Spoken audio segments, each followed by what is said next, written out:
What's up, everybody? It's J and J with Justin and Jordan. What we got going on today, Justin? We actually got some shit going on for once, man. It's been kind of dead for a couple weeks since the Olympics, but what's going on for today? So today we're doing a list of the top 25 players in the last 25 years, kind of ranking them. So this will be from 2024 all the way to 1999. So a fun little list we came up with. I'm excited to share who I have on my list. It was a little going back and forth, who's on, who's off, who do I gotta put in, like names you kind of forget about while you're making the list, but it should be fun. 100%. If y'all wondering, damn, why y'all picking now? It's about to be 2025. You feel me? Obviously, people love round numbers and shit. People love things that are about 25 and shit. So yeah, why not do a top 25 list of the top 25 years? Compare, see who's been the best players since the turn of the century, and hopefully we get some good debates. Hopefully we have some sorts of disagreements, because I struggle to make my list personally. Like Justin said, it was tough. I went over my list so many times. I feel like I was missing somebody. Even right now, sitting on this couch, I still feel like there's somebody I'm missing. I woke up, I'm like, yo, I feel like I'm missing people. Yeah, I really feel like I'm missing somebody. I don't know who. Maybe we go through Justin's list and we find out. Maybe it's someone so fucking obvious. I'm like, damn, how the fuck I ain't have them on my list? But we gonna get into that. But before we get into the list, also just want to have some quick WNBA rookie discourse, and also talk about Ant-Man, what he said, Magic Johnson, the shit that he said back to him about people being skilled. Justin, let's talk about the Ant-Man shit first, though. So Ant-Man was basically talking about that people in the 90s weren't skilled, people in the 80s and 90s weren't skilled. Mike was the only one skilled, but now everyone's skilled today. How did you feel just about that comment straight up, like off rip?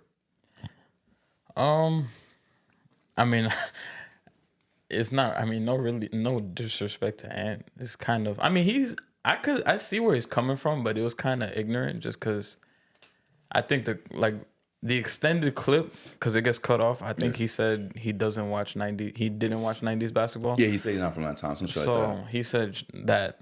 So but I do get what he's trying to say, that it wasn't as skilled as it is today, which I do agree with. I think today the game, like, everybody's just way more skilled today, but that's just because of the evolution of the game.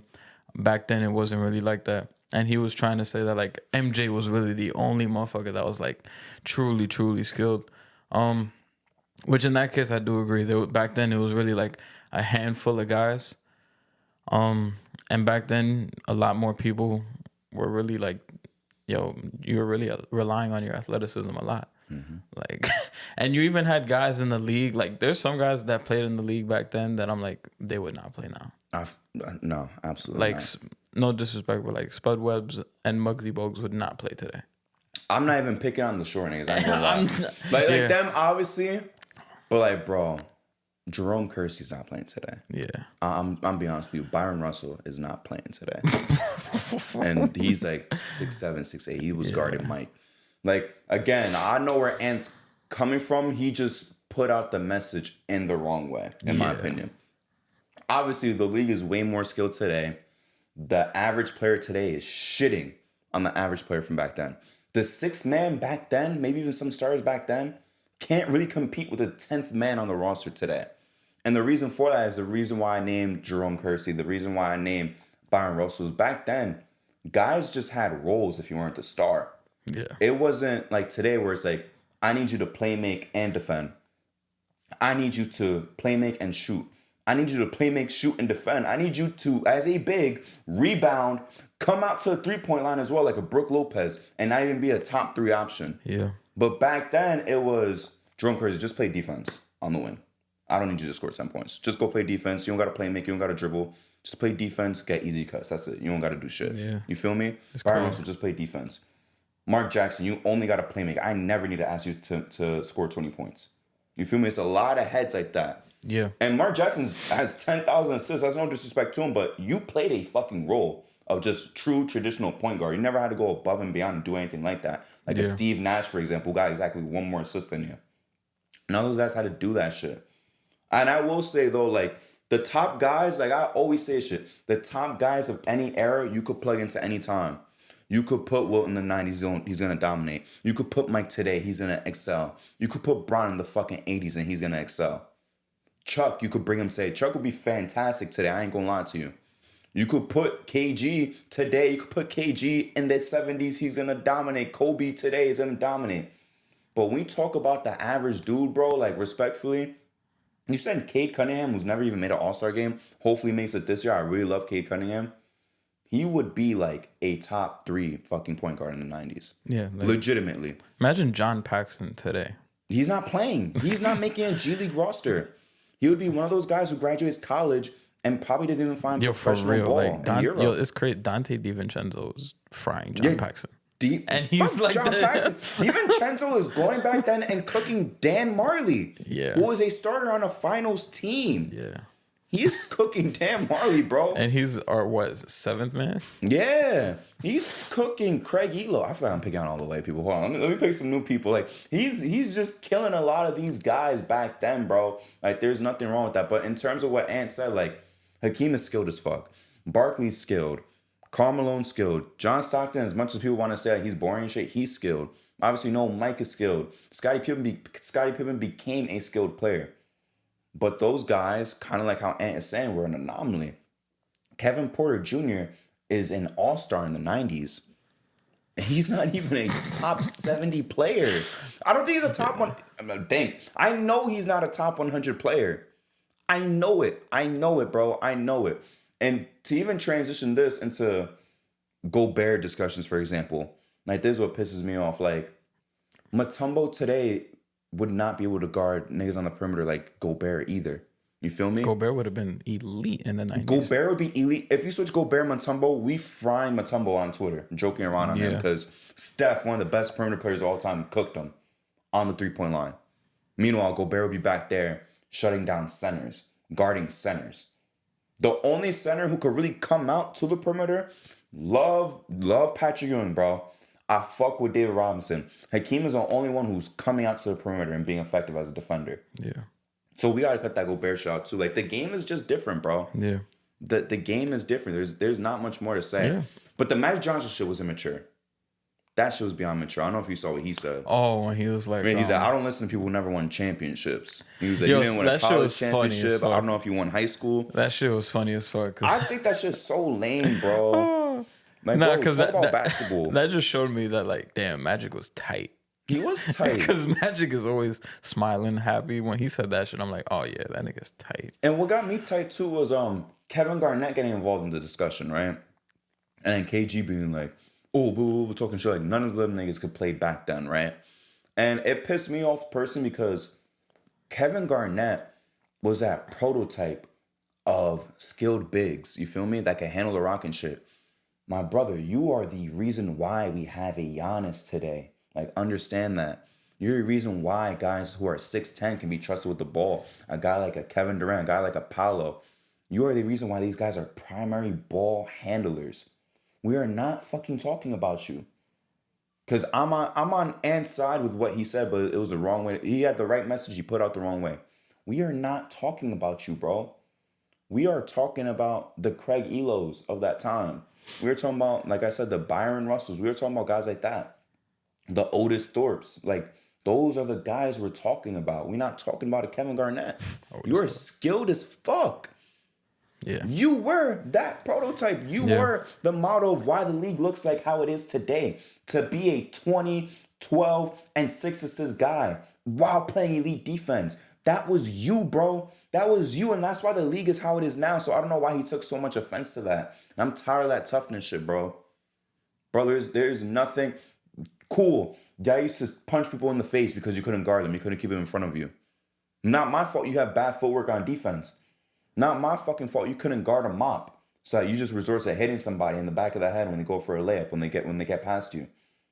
Good for you. That's the only thing people back then could say. It was tougher and more violent. Good for you. The shooting was worse. The playmaking was worse. You guys were less efficient. So what else do you guys have besides toughness? Good for fucking you. And it's like, even when people say defenders today can't handle back then, you don't think a Drew Holiday is going back and locking up a Stockton, locking up a Penny, locking up a Gary Payton, locking up a Kevin Johnson, all these guys. You don't think Drew Holiday is doing that? A Derek White is doing that? You don't think a Tony Allen can go back then and give Mitch Richmond problems? Seriously? Tony Allen can't give Clyde Drexler, an elite top 75 player, problems? That's just ridiculous. Give them those rules too, because they're doing this shit with restrictions on defense, with all these rules against defense. You lift those off and give them the rules that they have access to in the 90s, they're not going to be even fucking better than the defenders then. That's what impresses me most about the elite defenders today. They're doing it with all the rules going fucking against them. Yeah. Imagine them being able to hand check and shit. Yeah, Drew Holiday. Yeah, that would be insane. It'd be a fucking problem. He'd be a problem. Imagine bro. Herb Jones able to, or fucking McDaniels. Oh my God, being able to hand check you. Herb Jones is giving the work to Chris Mullin on defense. Prime 92 Chris Mullin, he is giving him issues, bro. I ain't gonna lie. Yikes. Yeah, I fuck with Chris Mullin. Chris Mullin's that guy, but bro, he is giving problems to a lot of those wings back then. He would give Scottie. I was trying to think of like a matchup without being disrespectful. For who? Just like a current player versus a 90s player, and if he's locking them up. Let me see. Like, just name a 90s point guard. Any 90s point guard? Yeah. Rod Strickland. Is Jalen Suggs locking him? Yeah. In that era, yes, he is. 100% he is. He's locking him up. He's locking KJ up. He's locking up Terry Porter. Like Terry Porter. The elite, he can't guard Penny though, I don't think. Hell no. He's not guarding Penny. But the elite of the elites, he's at least slowing them down. He's slowing down GP and Stockton. He could do that. He's more than capable of doing that. Because some guys, maybe you're not able to just fully lock them down. Like Drew Holiday could lock down those elite guys, I think. Jalen Suggs is not at that point yet. He will be. Yeah. He will be, but right now he's not at that point. But Jalen Suggs, you plug him back then, he's a fucking problem for these guys. And he could actually do other shit. He wouldn't just be out there saying, just go guard this guy. He would actually fit into the physicality shit. Mm-hmm. That would work in his favor. He would have no problem with that. Yeah. The man shit, though, that shit. You know me, how I be giving that shit to Klay Thompson. So I'm not going to be here fake because I actually like Magic Johnson and be like, oh, that shit was funny or whatever. That shit is still unacceptable too, bro. Congratulations. Like, you won a championship as a rookie and shit like that. But, like, this is a dude who's young as hell. He's younger than us, and we young as fuck. Yeah. He's literally younger than us. He just went to a conference final. I believe he will be a champion one day. I don't know how long it's going to take, but he will be a champion one day. And you just pulling out the rings argument when you're fully retired, you had a decent-sized career of, 14 years? Because he did, 13 straight, and then I had the one bonus year. You had, a 14-year career, something like that. And this is what you wasting your time on. A comment like this that you know deep down is true about the majority of the league back then. We're not talking about you and Bird and Kareem. We're not talking about you guys. I'm sorry, but we're talking about your teammates, to be completely honest with you. Nah, yeah. I don't know why he even really responded. I feel like, he didn't even address him directly. So it's like, why would you even... Didn't he explicitly say the 90s too? Or am I bugging? Did he just say back then or the 90s? I don't remember. Because if he said the 90s, that doesn't even have to do with you either. Yeah. Bro, you was out by 91, 92. You were already gone, so why do you care? What's the problem? Yeah. We're not talking about you anyway. It's not your era. You made one finals in that time, even though you made 8 in your career. That's not your era, bro. So what the fuck are you bitching about, respectfully? And we're not even talking about you to begin with. We talk... When he just says Mike, the way I perceived it is only the top guys have talent, skill back then. The very, very top echelon guys. You feel me? Yeah. But again, the average dude, bro, the average starter is not rocking with our 7th man, like a DiVincenzo. You feel me? Bridges is shitting on a lot of your all-stars. A lot of them. Bridges is shitting on Bernard King. I'm sorry. 2 Knicks. I get it. I'll fuck with Bernard King. Respect to you. Mikal Bridges is giving you issues on both sides of the court. Catch up. Jose Alvarado is probably playing a big role in the 90s. It's crazy because motherfuckers his play style, his size and stature, they're probably first round picks back then. That motherfucker was undrafted. Had to fight for his spot in the league now. Prime Mike Conley is a perennial all-star. This man made one all-star game as an injury reserve. As an injury reserve. East or West. You could pick whatever conference he's in. He's making the All-Star game every fucking year. Every year. Yeah. Hall of Famer back then. Yeah. But that's all I wanted to say about that comment. Just unless you have more, I just thought some of the discussion was ridiculous. Nah, yeah.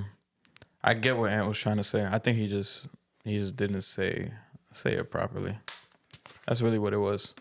But I understand what he was trying to say. It was really just like the top guys, the top end guys, The had top the skill, 1%. which is understandable. And like you said, like the top guys are always gonna translate in every era. How many unskilled guys are there today? If you could just name some. Like top guys or just in general? Starter level. Unskilled. Let's say up to the 7th man. Unskilled guys. And I'm not just saying like offense, like a lot of like casuals say like how many ways to score. Just like skill, like playmaking is a skill. Dribbling is a skill. Defense is a skill itself. Like, is Mitchell Robinson technically skilled to you? I think his defense isn't really based on skill. It's just based on his athleticism. Yeah. He's in that bracket, but he's one of the few. Yeah, he's in that bracket. I'm trying to think because I'm trying to think like you said, not offensively and defense because we have a lot of guys with skill. 100%. It's just in different tiers basically. Bro, not even because just- people would like to. I feel like some people would be like, "Oh, Scotty Barnes." I'm like, that nigga has skill, and especially compared to the 90s. Yeah. Compared to today, sure, you could say that. But compared to the 90s, he is elite. And even if people want to say fucking Giannis, I'm like, he might not be fucking James Harden or Shea, but I'm like, bro, to get to where he's at, he has skill. He just doesn't have the jump shot. But he has the drop step and all that, the footwork to go with it. The jumper's improving too. Yeah, and it's improving. So it's like drastically. Yeah, and he has that little post fade from the short corner. Like he got that shit in the bag. So trying to think of like unskilled, like I feel like we would just be picking on bigs, but to be honest with you, like, really, because I'm like we've seen like the Chet shit. We've seen Andre Drummond pull out some shit out of his bag. Like that shit would be seen as witchcraft back then in the 90s. That behind the back and shit on this man, bro, and the crossover, like that shit. Yeah, he don't do it every night because that's not his role, but he could pull that out whenever he wants, bro.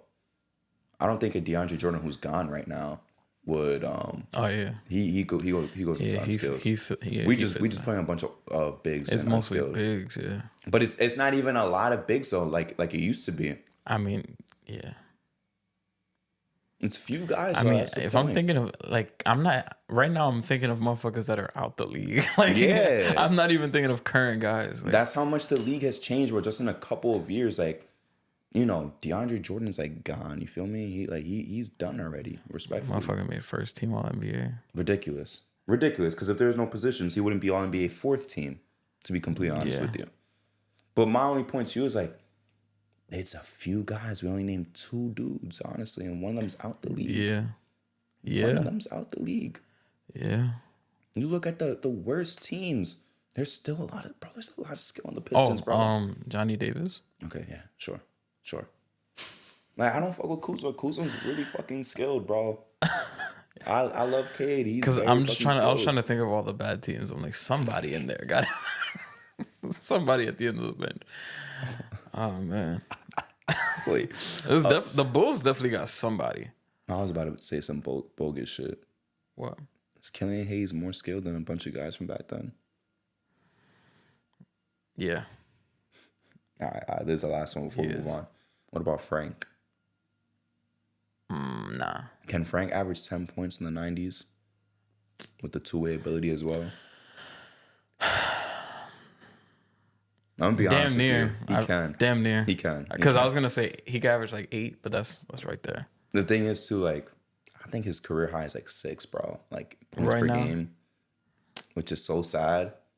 He would have played on them 90s Rockets teams. But that's what I'm saying. He would have started back then. He probably and would they literally just would have been like, yo, just go guard. He would have been like a 6-man for that team. That's what I'm saying. Just go guard Stockton, please. Yeah. Kenny needs some that rest. motherfucker would have played. He would have played on the Spurs back then. Mm-hmm. Hell yeah. He would have started. I could see him on teams. the early 90s Bulls, like right before the start of the 3-peat. Mind you, we're talking about one of the biggest bums in the league, bro. No disrespect. I wanted you to be good so badly. I'm so tight they picked you over DSJ, even though DSJ came to the team and shit the bed. But like, come on, bro. We talking about Frank Ntilikina being a starter back then on some of the best teams all the time. He is taking John Paxson's fucking spot. He's taking his spot. Is Malachi Flynn starting back then? Bro, he's better than Frank. Yeah, he is. Saw him drop a 50 Nigga ball. dropped 50, the most random 50 ever. Bro, he's taking a lot of... I'm not gonna lie. He's taking a lot of dudes' spot, bro. He's taking a lot of dudes' spots. That was the most random 50 ball of all time. To me, it's still Corey Brewer. I ain't gonna lie. It's still Corey Brewer. Corey Brewer or old Mo Williams.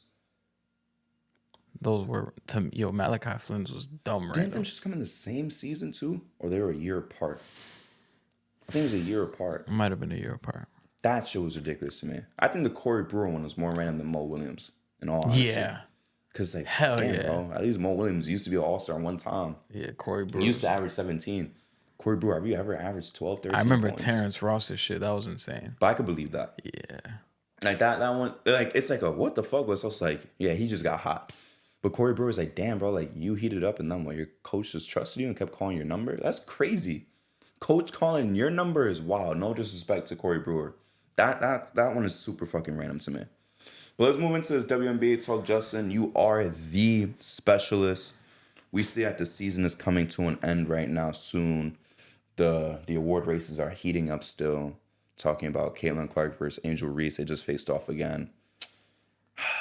Caitlin Clark fried them badly. Another 30 ball. What do you think about this rookie race? And I'm going to be honest with you. The bullshit that they pushing, trying to make it a competition. To me, the race isn't even fucking close at this point. And I feel like the gap has pushed even further ever since the Olympics. I feel like the only time there was even really a discussion was at the start of the season when Caitlin was still figuring shit out. Because for them, it's different.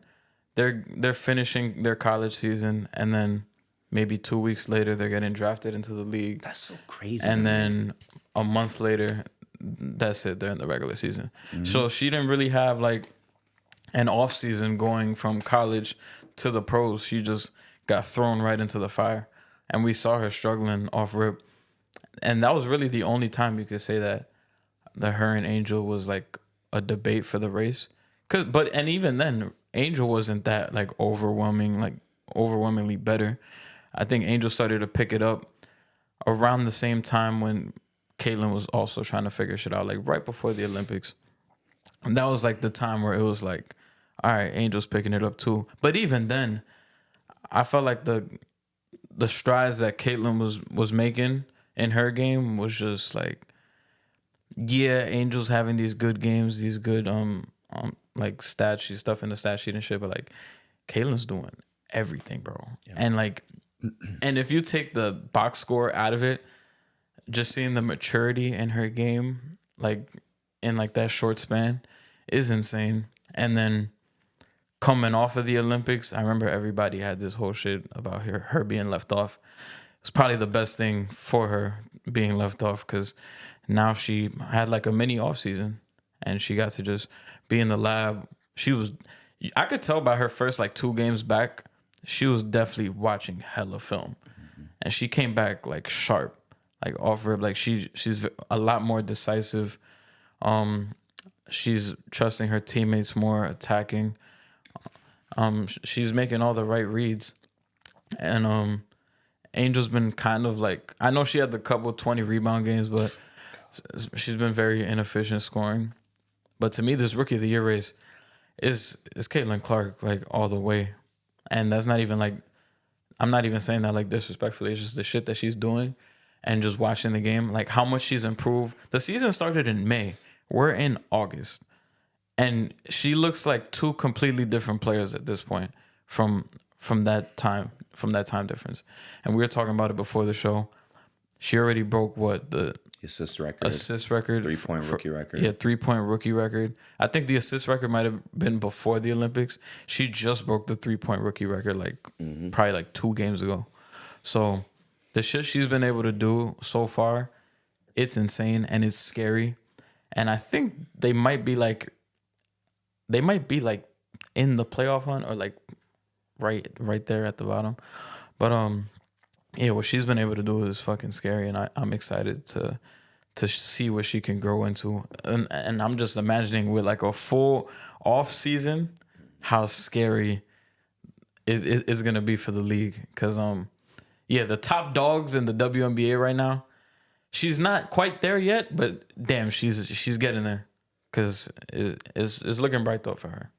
I just literally just want to say, like, bro, when have we ever seen, respectfully, like you said right before the show, when have we ever seen somebody, like, the whole media push rebounds? Fucking never. When have we ever seen somebody be like, damn, I think DeAndre Jordan is better than fucking, I don't know, who are some of the better players of the last decade? Like, come on, like, he's better than James Harden because he rebounds.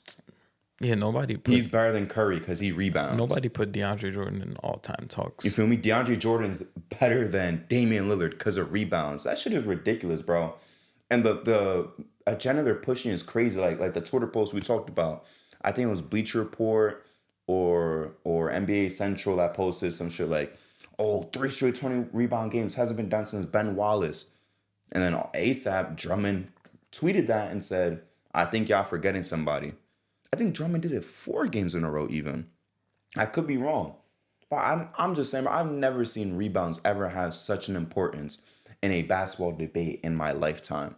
In my entire fucking life, watching ball for nearly 20 years, I've never heard somebody put this much value on rebounding. I think they're just trying to create something to try to create a rivalry still. I feel like Angel still sees it as a rivalry. I don't even think Caitlin Clark even worried about her anymore. She's worried about trying to be the best fucking player in the league.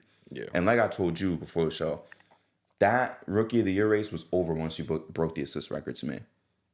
Breaking a fucking league record as a rookie is insane to me, bro. Insane. Have we seen that in the NBA? Someone score the most points? Obviously not. Someone get 31 assists? Obviously fucking not. The rebound record, the block record, the steals record, none of that shit. Three-point record in the season? No, none of that. I've seen been done by a rookie and break that shit. We haven't seen that shit. Field goals made, whatever you want to do. We haven't seen anyone break that shit, bro. By a fucking rookie. This girl just broke the single game assist record. And like you said, she heard the noise. She heard people saying like she should be on the Olympics. All right, fine. Y'all don't want me to put me on the Olympics? I'm going to cook the Olympic team. And I'm going to come back into the regular season and keep fucking cooking. Yeah. That's all there is to it, bro.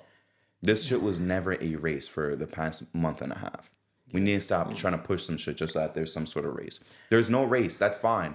There don't got to be a race. We don't got to force some bullshit.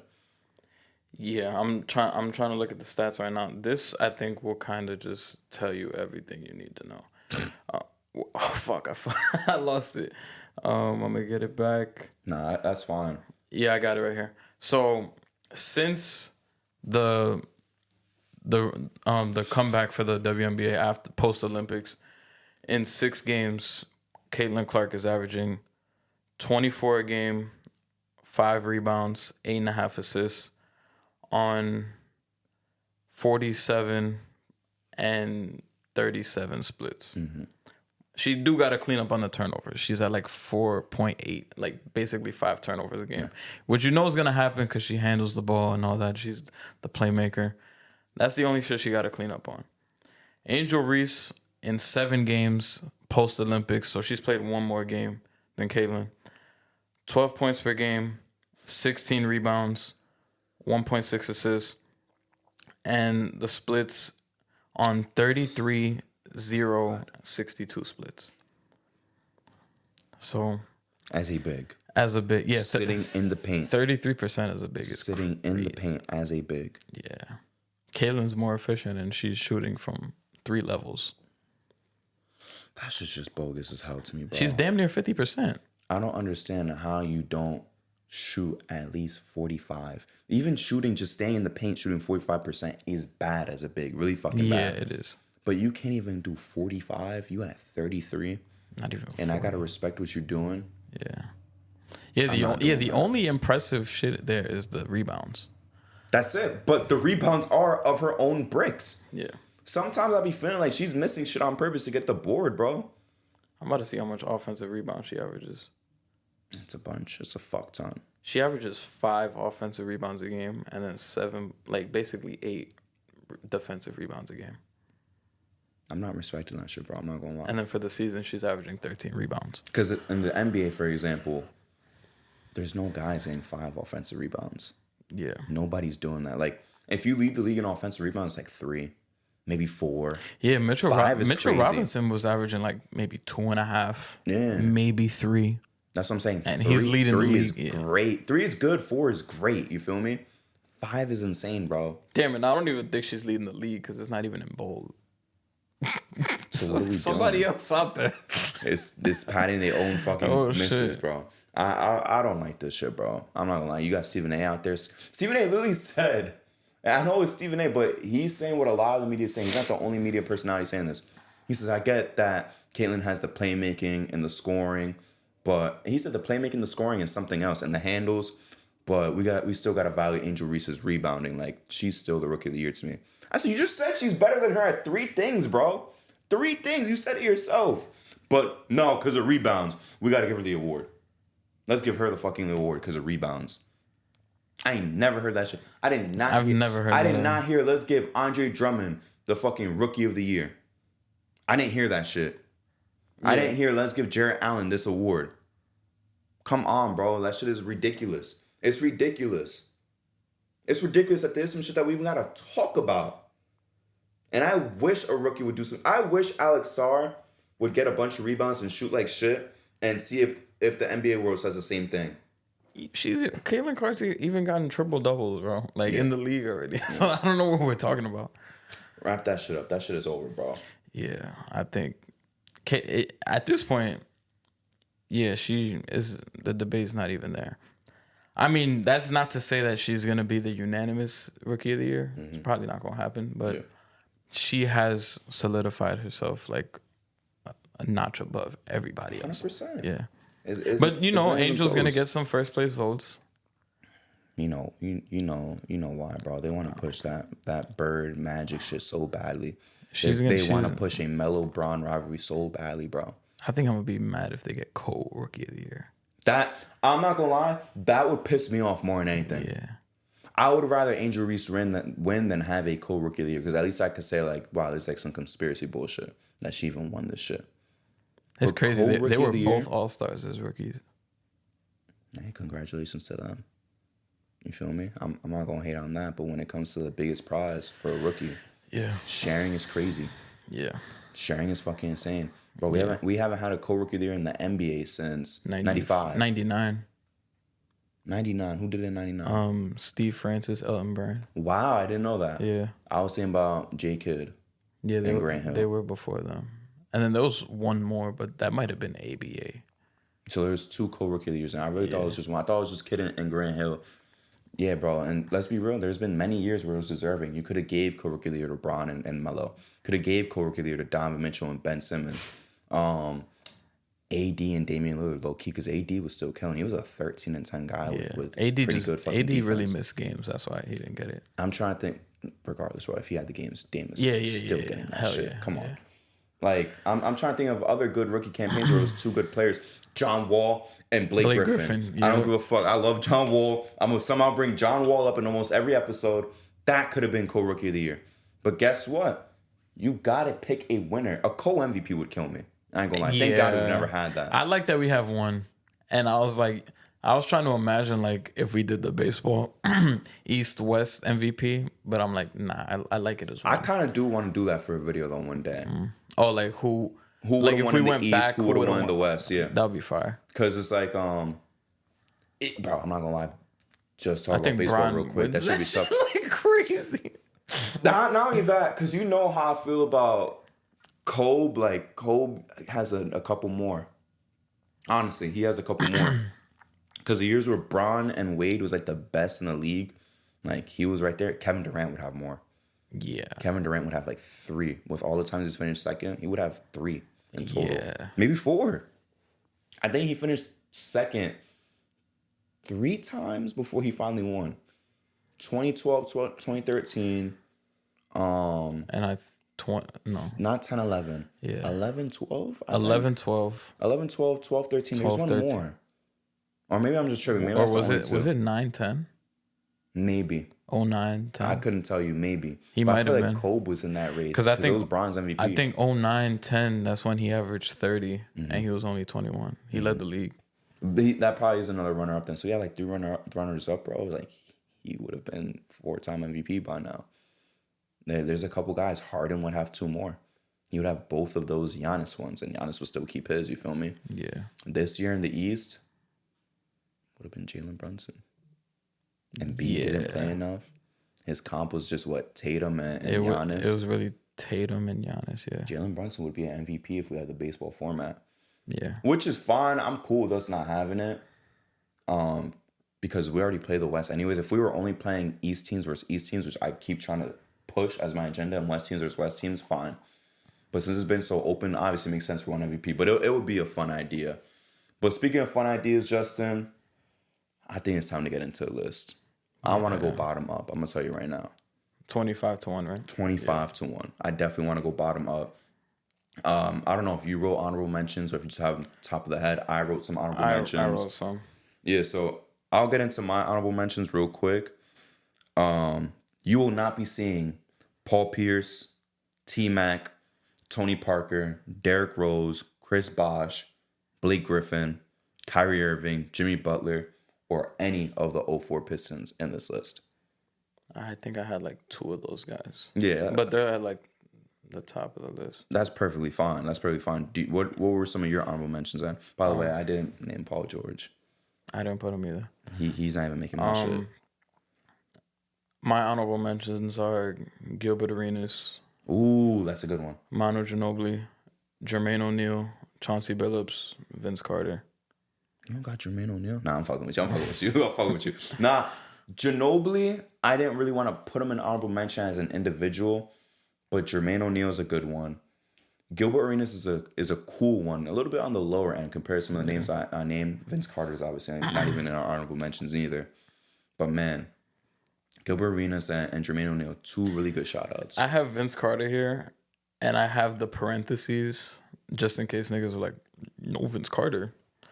Just in case niggas was ready for it. I was going to be like, never got a first place MVP vote ever, while Tony Parker got 4 first place votes in 2012 alone. Did you have to do all that? Did you have to say all that? Because I'm like, damn, am I really putting TP over Vince Carter? And then I just looked at it. I'm like, yeah, that shit by itself. TP had a lot of MVP vote seasons. Not MVP worthy like that, like number 1, but he's had more top 5 finishes than Vince Carter's ever had. That's embarrassing. I don't think he's never had a top 5. Vince never had a top 5. The closest he had was 10. Nah. He's never got a first place vote ever. And that was 01, I'm pretty sure. Yeah. Good for him, bro. Good for him. Who else was I missing? I just thought of a name, but I forgot about it. Oh, another underrated shout out too for honorable mention. Kind of a long shot. Because if Paul George isn't even honorable mention, this guy shouldn't be either. But Joe Johnson, low key.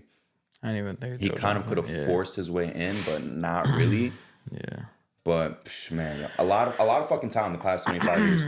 Am I missing anybody else? John Wall obviously didn't make it. So sad about that. A lot of the current guys didn't make it yet. Like we're not gonna see Shea on here. Yeah, I don't know Shea. He's just coming up now. He's had 3 really good seasons, but that's just not enough. You have to have had great seasons very fucking recently since you were a rookie to make the list. And just gonna say that right now off the bat. But Justin, let's get into it. Who do you have at 25 right now? 25, this is where the shit starts. I had Ben Wallace / Tony Parker. I'm going to take a nigga out. Oh, you're going to try to pick one? Yeah, I think I'm going to take Ben Wallace out. Okay. And then keep Tony Parker at my 25. Yeah, Tony Parker had a lot of moments in the 2000s. Well, I'm 25 years. For a big reason making my list, I was like, for some reason I was thinking of the 2000s specifically, but then I'm like, wait, no, it's from 99 to now. Yeah. But even then he had a lot of good moments, man. 4 championships, finals MVP, 6-time All-Star. Like we just talked about, couple times where he finished like top 5 in MVP, got a couple first place votes. And he was the point guard for the Spurs dynasty. And he had a lot of big playoff moments. especially in the mid 2000s, early 2010s, and you cannot tell the story of the Spurs without Tony Parker at all. He was a guy that was like fringe, like in, out, like 1 foot in, but I decided I'm gonna keep him there at 25. Nah, that's a really good fucking shout out. Shout out TP. I guess I could speak my piece on TP since he's not gonna make it to my list at all. But Yeah. again, one of the most important pieces to one of the best dynasties of all time, and a dynasty that lasted so long. You feel me? Like a lot of dynasties, they're in, then they're out. You feel me? In a couple years, this shit was spanning for over a decade. Yeah. Over a decade, and you're responsible for that shit. Again, like just said, great moments in the playoffs, like that shot against the Heat. That's what I think of the most when when the name Tony Parker comes out. That's the first thing I think of. That shot against the Heat. Yeah. Phenomenal playmaker, underrated player. He was also one of those guards too that was gonna give you 20 points per game, also giving you 7-8 assists. International player. Didn't come in highly touted in the draft neither. Got developed, worked his way up, became that all-star, became that all-NBA guy, became one of the best point guards in the NBA. Like Justin said, got MVP votes. He did it all. He really did it all besides win MVP. Yeah. Won finals MVP. Won 4 championships. Multiple all-star games. Multiple all-NBA games. You feel me? He did a lot as a player. It was just the MVP that eluded him, which honestly he kind of had no shot at. He had no shot. He had no shot He at, had but no shot. realistically, you won everything you could have fucking won. So yeah, I fuck with TP. But my number 25, I actually got Ray Allen, 10-time All-Star, 2-time All-NBA, 2 championships, one of the most iconic shots of all time. But a lot of people like to think about the Celtics and Heat runs. Yeah. We forgetting about when he was a supersonic, averaging 25, 26 points per game, actually beefing and having a rivalry with Kobe. Yeah. People want to forget about that. Yo, I gotta watch that video. Yeah, it's a really good fucking video. Beefing with Kobe. We had this man go to the Eastern Conference Finals and get, I'm just gonna say it, controversial. He got screwed out of a finals appearance in 01. Like, he was a phenomenal player. He wasn't just a standstill 3-point shooter. People forget that. He had a fucking bag. Back then, he still had the shooting.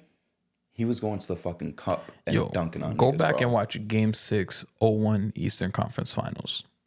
I don't even. He was the thing is, I bugging. don't even like watching that footage because I know they should have been in the finals. Yo, They should have been there. Yo, he bugged out that game. He was a dog, bro. I think he had like 41, I think. Bro, he was a dog, bro. Like, a lot of people forget, like, his Celtics run, great. You were a champion. You're on one of the most iconic teams of all time. Heat run, you're kind of old as fuck. You're about to be 40, but you hit one of the biggest shots ever. But I feel like his entire career gets glossed over for a 5-year stretch that he had. Yeah. And the end of his career. What about all the shit that he did before? Yeah, I feel like people only talk about the Celtics and Heat era. Nobody talks about the Supersonics and Bucks era. Yeah, and if you don't know anything about like Ray Allen, it should just tell you off the bat why the big three getting together was such big news and such a big problem. Motherfucker was averaging 26 a game in Seattle. It was because of fucking Ray Allen being a dog in Seattle, Kevin Garnett being a dog in Minnesota, and Paul Pierce being a dog in Boston. Them all coming together was crazy. It was just like, these guys are all good at the same time, whatever, on the Celtics. They were fucking better before that. Yeah. Before that. So shout out to Ray Allen. You making my top 25 list. You the first name I put on here, big dog. Appreciate you. Yeah. People, please go watch Seattle Ray Allen and specifically Bucks Ray Allen. But real quick, how many games do the Bucks give the Lakers? They would have still lost. They would have lost. I think they would have done one more than Iverson. Was Sam Cassell on that Bucks team? I believe so. Yeah, he was, because Jadakiss had the Milwaukee Bucks. He said Milwaukee Bucks like Sam Cassell. Yeah. Well, he was no. He was, of course, we know he was a Buck. I'm pretty sure it was that year though. Yeah, I think it was that year. That team was solid, bro. Cassell, Ray Allen, Glenn, Tim Thomas. Come on, Justin. I think Lakers win it in. I'm gonna say 5. Still. You think they match? I think they give him one more. One more. Because you gotta remember, like, to me, the reason why the Sixers lost was there was no other offensive option. You gotta deal with a couple more offensive pieces on this team, bro. But still, it's Shaq and Kobe. Yeah. They wasn't going to fucking lose. But 6 at the most. having to guard 3 guys instead of having to focus on 1 guy, nobody else could fucking score is a big difference. Yeah. Really big difference. Because Cassell's still super savvy. Big Dog is going to give you a few. That wasn't even like peak Big Dog. That was like towards that. He was still 20 points. Yeah, he was still 20 points. Ray Allen is going to bug out. Tim Thomas in that playoff run was having games. George Karl at the helm, no matter what people want to say about him. Yeah. Speaking of, I hate to get on Vince Carter again, but I'm like, how do you let Sam Cassell make All NBA over you in 04? And not only that, Sam Cassell made second team. Amen. And Vince Carter didn't make at all. Okay, but did Sam Cassell have a dunk with his arm in the fucking basket? No. So, amen, Vince Carter's better. I always think about that shit, man. I always think about, and that's not even no knock on Sam Cassell. Yeah, it's more of a knock on Vince Carter. Next Mike, they said. Next Mike. Who you got at 24 though? 24. I have Pau Gasol. Wow, I didn't even have him in my fucking honorable mention. Him and Mark go in my honorable mention. I put Pau Gasol here at 24. The shit he had to do in Memphis at the first start of his career, being one of the best bigs in the league, all-star, and then getting traded to the Lakers, propelling them to another, I'm not going to say dynasty, but like they became one of the best teams in the league, contenders. And we talked about it. I don't remember if it was last episode, but like, yo, that 2010 finals, Powell's a fucking monster. Same thing with 09.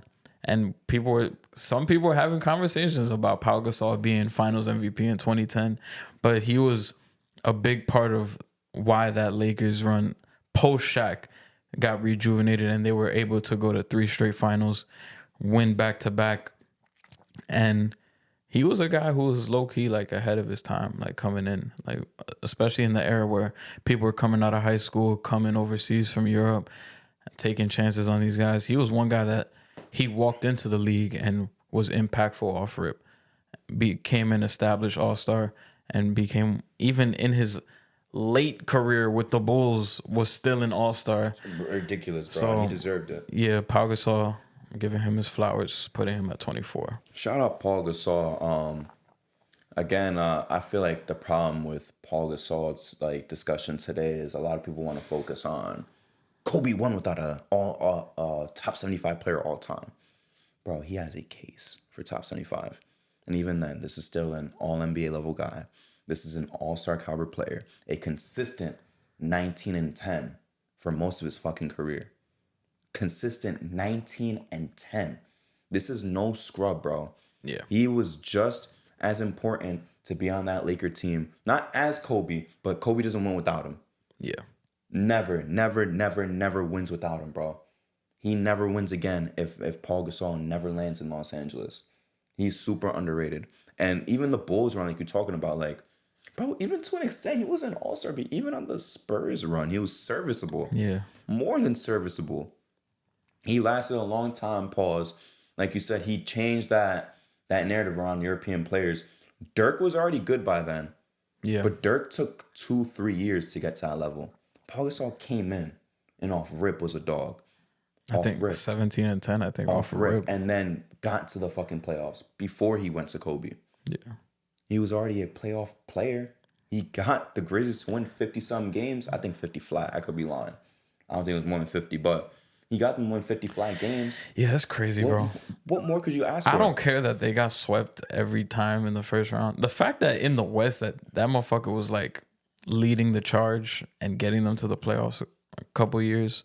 Because I don't know if they was making it like every fucking... Not every... It would be like every other. Yeah, it would be like every other year he was getting them. I'm like, damn, that's like a big feat. Like, because I'm like, yo, if Sabonis was doing that, like Dolo in the West, I'd be very fucking impressed. Chill out my man Sabonis, bro. No, that's not even a knock on him. I'm just using him as an example. I'm like, yo, if he was to do that shit, I'm like, whoa. Like, we got to talk about this more. Shout out to the Netflix show, too. We're going to talk about that a little bit later. I don't want to deviate from the convo now, but shout out my boy Sabonis. But, yeah, much love to Paul Gasol. I'm not going to lie. Even if I did remember your name, he still would have went in my album mention, but shout out to him. My number 24, Maybe you think he's too low, Justin, but I got Damian Lillard because I know you didn't say Damian Lillard in your honorable mentions. No, I mean, but now that we talked about it, I low-key want to get him in here. Oh, you didn't put him in? I didn't. But I have like a roadblock here because I have more names than 25. I just put names to like remember. Yeah. But I have in mind like two guys that I'm either, one of them I'm either going to kick out, put the other one, and then probably put Dame. Because Dame is probably going to go within these spots. Right Yeah, I love me some Dame Dollar. I'll say that much. 8-time All-Star, 7-time All-NBA. Should be a 9-time All-Star. That 2016 season where he bugged out and then got even more tight and make the All-Star team. That's some of my favorite Dame moments ever. Yeah. He bugged the fuck out. One of the most clutch players in the NBA since he came into the league. And he came into the league off rip, averaging like 18 points per game. Off rip, one Rookie of the Year. Like he is the best 3-point shooter not named Stephen Curry. I'm not giving that shit to His Klay rookie Thompson. year was so fun. I'm not giving that. I was tuning athletic into too. Blazers games on NBA TV to watch Damian Lillard. Hey, Bro. respect the Blazers. Respect Batum. Respect Wesley Matthews. Respect LA. Oh, LA was a fucking dog. Come on. Respect LA. But even then, because you bring that up, he came into a team with LaMarcus Aldridge and made that his team.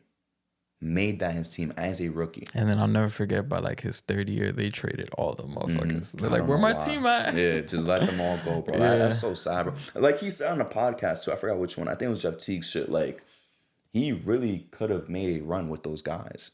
That would have been a better supporting cast, and all due respect, CJ McCollum. Yeah. CJ Hell McCollum yeah. and role players. Yeah, I love that Blazers team when he first, that playoff series against the Rockets, bro, was insane. Insane, bro.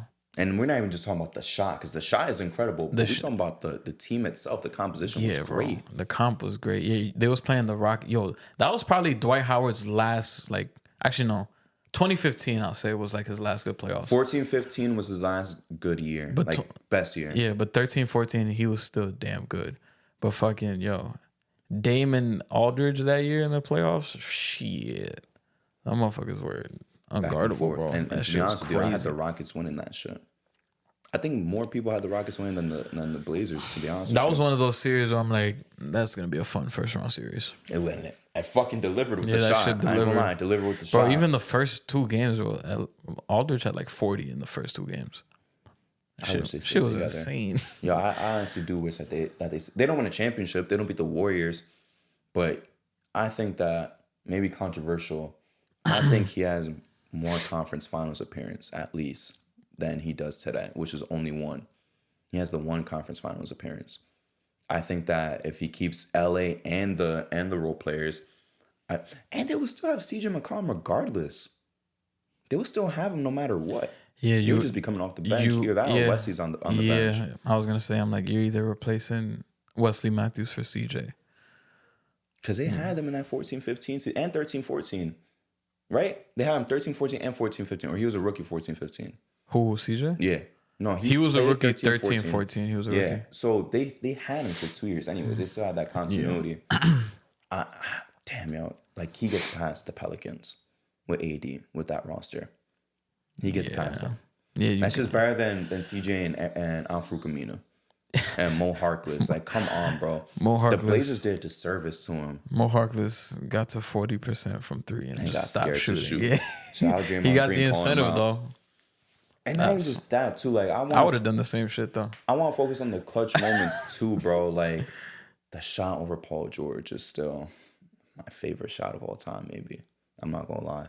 That might be Dame my has favorite a lot of ever. fun moments. He has a lot of great moments. Shit talking Russ. Just battling those KD Warriors, even though they kept blowing every lead after halftime. His first game winner ever was lit. The one against the Hornets. I don't remember if AD was playing. AD might have been hurt, but they were playing in the regular season. That was motherfucker came off a screen. Boom. I'm sorry, AD must have been hurt to sound funny, even with him as a rookie. That's kind of fucking funny. Yeah, because I don't remember if he played in that game or not, but that was his first game winner. I'm like, yo, this motherfucker's legit. Actually, no. My favorite Dame moment, his rookie year when he dueled Kobe. Yeah. And Kobe had like 47, but Dame had like 35. Him versus Kobe was a banger. I ain't gonna lie. That was a banger. And that was rookie Dame. And I remember he said that he was shocked by Kobe and he kind of felt slighted. He was like, not slighted, but he was like, bro, I'm not a fan. Like, I can't expect Kobe to come up to me and say, what's up, whatever. And they just balled out against each other. It was a respect thing. They really just both balled out against each other. I fuck with Dame. I feel like there's a lot of slander on his name since making NBA top 75. Did he deserve his spot? Low key, yeah, but it was close. You could have thrown in a TP, you could have thrown in a Ginobili, you could have thrown in a Dwight, but that doesn't mean Dame is garbage and didn't deserve his spot. He deserved it. It's just that it's a tight fucking group, bro. It was between him, the guys I named, like a Paul Gasol. I guess if you want to throw Klay Thompson in there, Draymond Green, Vince.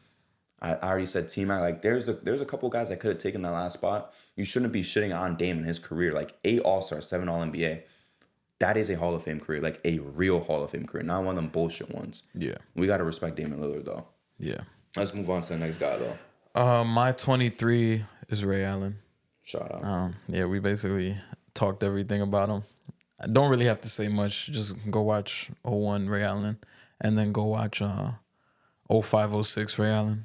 And that's really all you have to see. I got Dwight Howard at 23.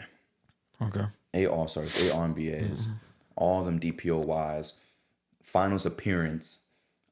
Champion, of course, too. Let's not forget that. Contributing piece to a championship, too. Not no just 15th man on the roster. Contributing piece to a championship team. I love Dwight Howard.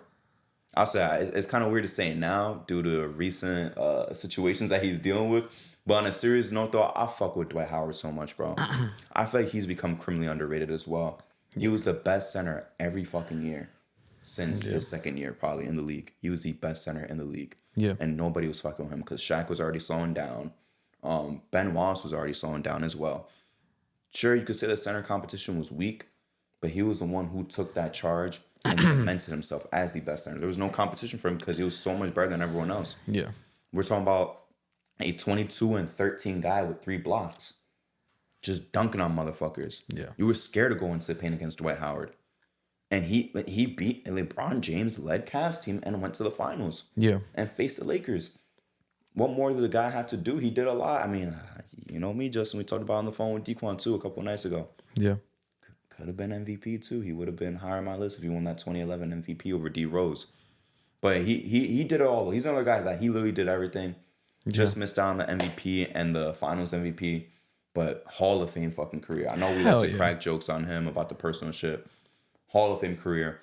One of the best centers of all time. Yeah. I think I could say top 10 center of all time. I would have to. I'd really have to think about it, yeah. Like Bill Russell, Wilt, Hakeem, Kareem, Patrick Ewing, David Robinson. He's better than Bill Walton. Yeah. He's better than Robert Parrish to me. Yeah. Am I missing anybody that's like an obvious center? Like already, I named off the Shaq. I named all of like the obvious ones. There's 3 spots for Dwight Howard. You feel me? He's competing with a Robert Parrish, who's great. Jokic, obviously. You want to give a spot to Embiid already, sure. And then there's Dwight. Embiid's not taking that spot yet. Yeah, but he will. Yeah, he will. He will. You got to get to the fucking finals first. Why are you putting unrealistic expectations? That's unrealistic as fuck, bro. Come on, we're not doing that. All right, so I hit a roadblock. So I had 27 names, and I started cutting people out. So I had Paul Pierce here originally, and then I wrote T-Mac's name down because I woke up this morning. I'm like, T-Mac, but then I'm like, the first thing you thought about was this is the way I said it, But then when we talked about Dame Lillard, I was like, okay. Conversation we had, Tracy McGrady, his peak was really like 3 to 4, maybe 5 years, while Dame's been dominating for a long time. So I took Tracy out. And then it was really Paul Pierce or Dame. But I'm like, Dame got more All-NBA first team finishes, probably more All-NBAs in general. And he's been a perennial guy at his position for a long time. Paul Pierce has had some like good ass seasons, but in early 2000s he had him, and then in the mid, fell off, but his team fell off. The team fell off, and then they became a contender. His stats were still there, but it wasn't like top of the line. He had to sacrifice. But I took both of them out, and I put Dame Lillard at 22. I don't even got to say much because we talked about it. 22 though is where I have Luka already. We all know who Luka is. I put Luka like a little bit. No, that's perfectly fine. My only reason why Luka's behind some of these other guys is that Yeah. there's barely any people still playing that's ahead of Luka. Let's just say that. I put Yeah. him ahead of fucking Damian Lillard, who is his peer. His fucking peer. I don't think there's that many names above him still playing right now, except the obvious 3 or 4, maybe 5. You feel me? Yeah. He has just been fucking magnificent. We have glazed Luka so much since we started this podcast last April. What more do we got to say about this man? 70-point game, finals appearance, Western Conference finals appearance when it wasn't even expected. Yeah. With Jalen Brunson on your team, with a Spencer Dinwiddie. Respect to those guys. We all know how much me and Justin love Brunson.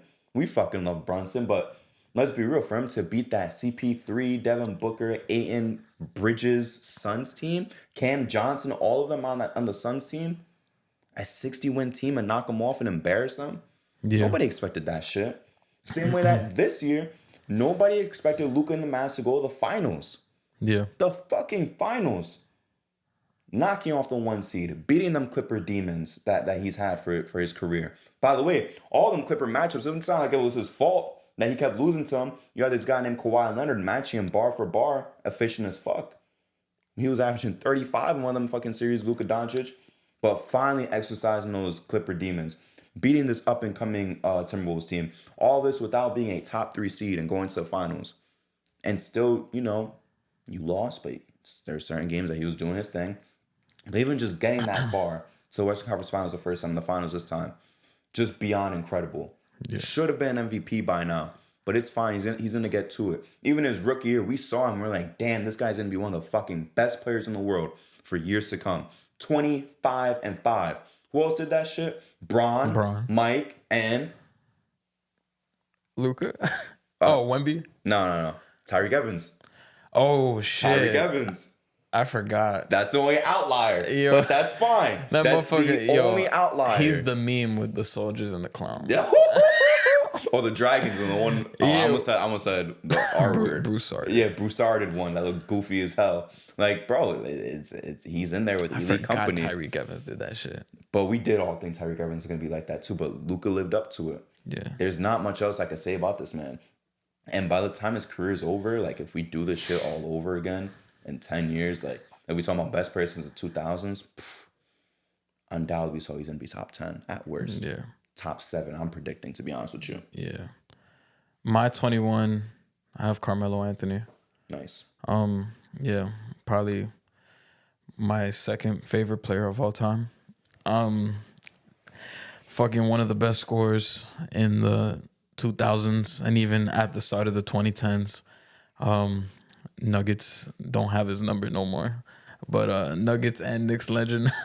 Ridiculous, bro. Yeah, but it's insane. Nuggets and Knicks legend. Bucket getter, went band for band with LeBron rookie year. Some people say he should have won rookie. No. Love Melo, no. But yeah, he's been like a big part of the 2000s. Is like one of the top scorers in the league. And then even in the early 2010s, rejuvenating the Knicks, making them one of the best teams in the league, winning that scoring champ in 2013, going toe-to-toe with Kevin Durant. I'm pretty sure Kevin Durant was mad close from getting that shit as well. Point something. Point That's decimals. 7, They both I think. had 28. I think Melo had 28.7. KD was at 28.3. I remember the last game of the season, like Kevin Durant needs to drop like 70 just to get this shit. That's so fucking unfair, But bro. yeah, bro. But Carmelo, yeah, there's really not so much to say because like the guys ahead of him, I have this like, all right, yeah, that makes sense. But yeah, he's given a lot to the game, and he's been a big part. And a lot of of his peers stick out for him too, which that tells you a lot. So that black ball shit should have never happened. I stand by that. I'll never forget we was at the Knicks and Mavericks game when we got the Bleacher Report saying that the Blazers was picking him up. And Great game too. the league robbed him of $30K. I'm standing on that. They robbed him. He was right there. But yeah, Carmelo's my 21, top 75, deserving. And yeah. I'm not gonna say All-Star. I'm not gonna say nothing about Melo yet because I have him later on. I'll say about my piece about Melo later on. But Yeah. 21's where I got Anthony Davis. 9-time All-Star, a couple of All-NBAs that he's had sprinkled in there, a lot of defensive teams, one of the best defenders that we've seen since the past 25 years. Champion. Let's be real, guys. This, no matter how much we want to meme about him and not playing shit, when he plays, we talking about 26 points, just about 26 or 28 points. Yeah. 10 or 11 boards, 3 blocks. We've seen him perform in the playoffs too. He's not just a regular season guy. We saw him in the bubble put up one of the best playoff performances by a big man in the last 25 years. Yeah. There's not too many bigs that you could say had a better performance than him. I guess you could just say Dirk and then 03 Tim Duncan. That's it. Yeah. I don't think there's any. Oh, and Jokic. I'm fucking bugging out. And Jokic. Those are the only 3 bigs I could say I had better big man performances than Anthony Davis in 2020. Phenomenal. Scoring from all 3 levels. Defending everybody. And then a couple years down the line, not this past season, the year before, back in the playoffs, dominant as fuck. Yeah. They got swept in the conference finals. I understand that. Dominant as fuck. Yeah. He looked like the best defender I've seen in my life for that short span of time. He was the reason that Lakers defense looked so suffocating. It was because of Anthony Davis. He's a dog, bro. Last playoffs, I get it, 5 games. You can't stop Jokic. But he did a pretty damn good job of slowing him down. It just wasn't enough because you can't stop him completely. Which says a lot about Jokic, to be honest with you. We saw AD come into the fucking draft. Mostly as like a defensive anchor and shit like that. Did we ever think Anthony Davis was ever going to be like shooting 3-point shots consistently? Remember when he hit that game-winning 3? Against the Thunder? That Yes. was crazy. Why it was so shocking? Because it was, the fuck, this nigga don't shoot 3s. Nah, he's taking a bunch of 3s a game. And he's making them. Granted, I would prefer him to play inside out. Sometimes he'd be starting outside. But crazy. he'd be knocking them down, bro. You could not have told me, even, forget the draft. Like, Justin could not tell me in 2016, yo, in a couple years, AD is going to be, like, taking 4 or 5 threes a game sometimes. I would not believe you. He's evolved his game so much. Another underrated run to that run with the Pelicans where in the playoffs where he beat the Blazers and then they faced the Warriors. Like, phenomenal run. Underrated. I feel like a lot of people don't talk about that when we talk about playoff AD. One of the best fantasy basketball players ever. Is he? Well, in my lifetime of playing fantasy basketball. Is he, though? Yeah. Not with availability. Yeah. That's why I'd be avoiding him every year. Like, I'm sure we're going to do it again this year. I'm not going to touch him. 2019 AD was putting up stupid bangers, numbers. 28 points. Holy shit. That shit was insane. Like, I was like, nah, this isn't fair. Like, I can't pick him though. And he only played like 56 games that year. That's the thing. Yeah. That's my problem. That's why I don't. But most touch of him it, in fantasy. most of it was because he was sitting out because he wanted to get traded. He wasn't even really that hurt. Yeah, but even the years prior, like, but yeah, he wasn't playing. I do know what you mean. He wasn't playing no 70, 75 games. Not yet. But AD, I mean, I guess I don't have AD here. He's like a little bit. He's like a couple spots higher. Yeah, save that shit for later. Yeah, I'll just save it. Fuck it. We're already back into the top 20 though. 20. This is where I have Dwight Howard. Nice. I have Dwight Howard right here. Yeah, you already said what you had to say. Dwight Howard came into the league right out of high school. Orlando Magic. Orlando Magic. Yeah, as soon as he started reaching his offensive levels, bro, this team took another step. And with the additions of Rashard Lewis, Jameer Nelson, Hedo Turkoglu, and then Stan Van Gundy as the coach, man, this team went to another level. They went to the finals, beat Brown in 2009. Supposed to be Brown and Kobe in that finals. But they surprised everybody with that formula. And Dwight, one of the most impressive things, bro, 3 straight DPOYs. Yep. People forget about that. People like to talk about, I'm not going to say that. But I'm going to say it after the show. But yeah, bro, with the shit he was able to do in the 2000s and even in the beginning of the 2010s. Like, I know in the 2010s, people kind of forget, especially the young viewers, they think of Dwight Howard, they're like, the nigga on the Hawks? The nigga on the Hornets? But even on the Hornets, he had a 30-30 game. Yeah. The nigga wasn't he on the Wizards one year? Yeah. The nigga on the Wizards? But I'm like, bro, early 2010s, Dwight Howard was still good. Like, those first 2 years on the Magic, I know the Lakers shit was underwhelming, but he was still good. He was like 18 and 12. Yeah, he was still 18 and 12. the Rockets years, he was still good. 2015 was like his last, like, I would say that was like his last, like, Superman year. And then It was over after that. and then after that, it was over. But even then, that's half of the decade where he's still damn good on top of what he did in the 2000s. And even in the 2000s, he came in at 04. So he had 6 years to make up for it, and he did a lot. But yeah, Dwight Howard, a lot of people disrespect him, but I'll never forget what the fuck that guy did. So he's at my 20 spot. What would him and T-Mac have done if T-Mac didn't leave? Did he play with rookie Dwight? Because I know T-Mac was responsible for them drafting Dwight.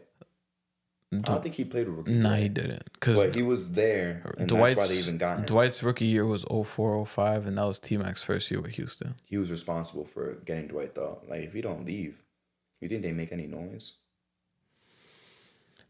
I mean, if T-Mac doesn't get hurt, and then you got to wait for Dwight to develop, I mean, maybe 08, that year they could do something. But even...